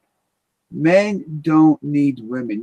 Men are perfectly fine. They're perfectly happy with their own guy buddies, their sports, their video games, their porn, and occasionally, you know, the telephone. They don't need. Women need to realize we don't need you. Well, women are very insecure, and they need. Men go. They need constant attention. Like men don't care about having kids. Most men will be just fine, just happy without being a dad. A man does not need to have kids. I'm like your age, maybe a little bit older, but I never, ever thought about, gee, I gotta be a dad. I want to have a kid. I want to have a family. I never thought about that shit. And I the greatest thing I ever did in life, I mean, I've made a lot of mistakes in life, and we all do, but the smartest thing I ever done in life is not have kids. I'm glad I don't have any kids. I'm happy I'm not a father. Papa Volume doesn't want kids. He doesn't have kids. He doesn't want kids. You don't want children. And Gary doesn't want to be a dad. None of us have kids. None of us are fathers. None of us have like any of this shit, and we're happy. Yeah, and you want to know why? Because we don't want the responsibility. No. That's not the reason why. Tell me. The reason why is because of how women are now today. They're not wives and mothers. They're bitches. Right. That's a woman used to fucking marry you and want to take care of you and raise a family. Now they're all like, I'm going to college. I'm going to get a degree. I'm going to work. I'm going to work for 6 years, and then we're going to have a kid, and I'm going to take 3 years off of work. Then I'm going to go back to work and blah, blah, blah. Then I'm going to get my PhD. And it's like, what? like, what is all this stuff? You know? Right. No, how about you just fucking? How about we have kids and have a family? You know, and not this fucking race, keeping up with the Joneses bullshit. Fucking constant fucking Indy 500 race every single day that you're trying to fucking live. You know? Well, I'll have a kid until he's ready to go to like first grade. I'll send the kid to first grade and I'll get a job. Well, then they start freaking out. They're like, "Oh my god, they're not active. They're not communicating with the other kids. He doesn't seem social. He's only 5 years old. We're going to put him in this class. We're going to put him in that class. We're going to do swimming, and we're going to put him in this, that." It's like, oh my god, dude. You know what you need to do? You need to move out into a farm on 20 acres and let your kids just walk out the door and wander around. Oh my god. I'll pick up the kid from school. He can't go home by himself. What if he gets kidnapped? Oh my god, we got to pick him up. He needs to wear this. Is his socks on? He needs gloves and a hat and glasses and this and that. He can only eat at 10 o'clock in the morning and 3 o'clock in the afternoon. I'm like, oh my god, it's like when I was growing up, nobody ever picked me up from school. I walked by myself. I walked to school by myself and I came home by myself. I rarely ever had anybody pick me up from school. The only time they'd pick me up from school, maybe if I was acting bad and the school teacher said, well, we need your mom to pick you up because you're bad. All right, great.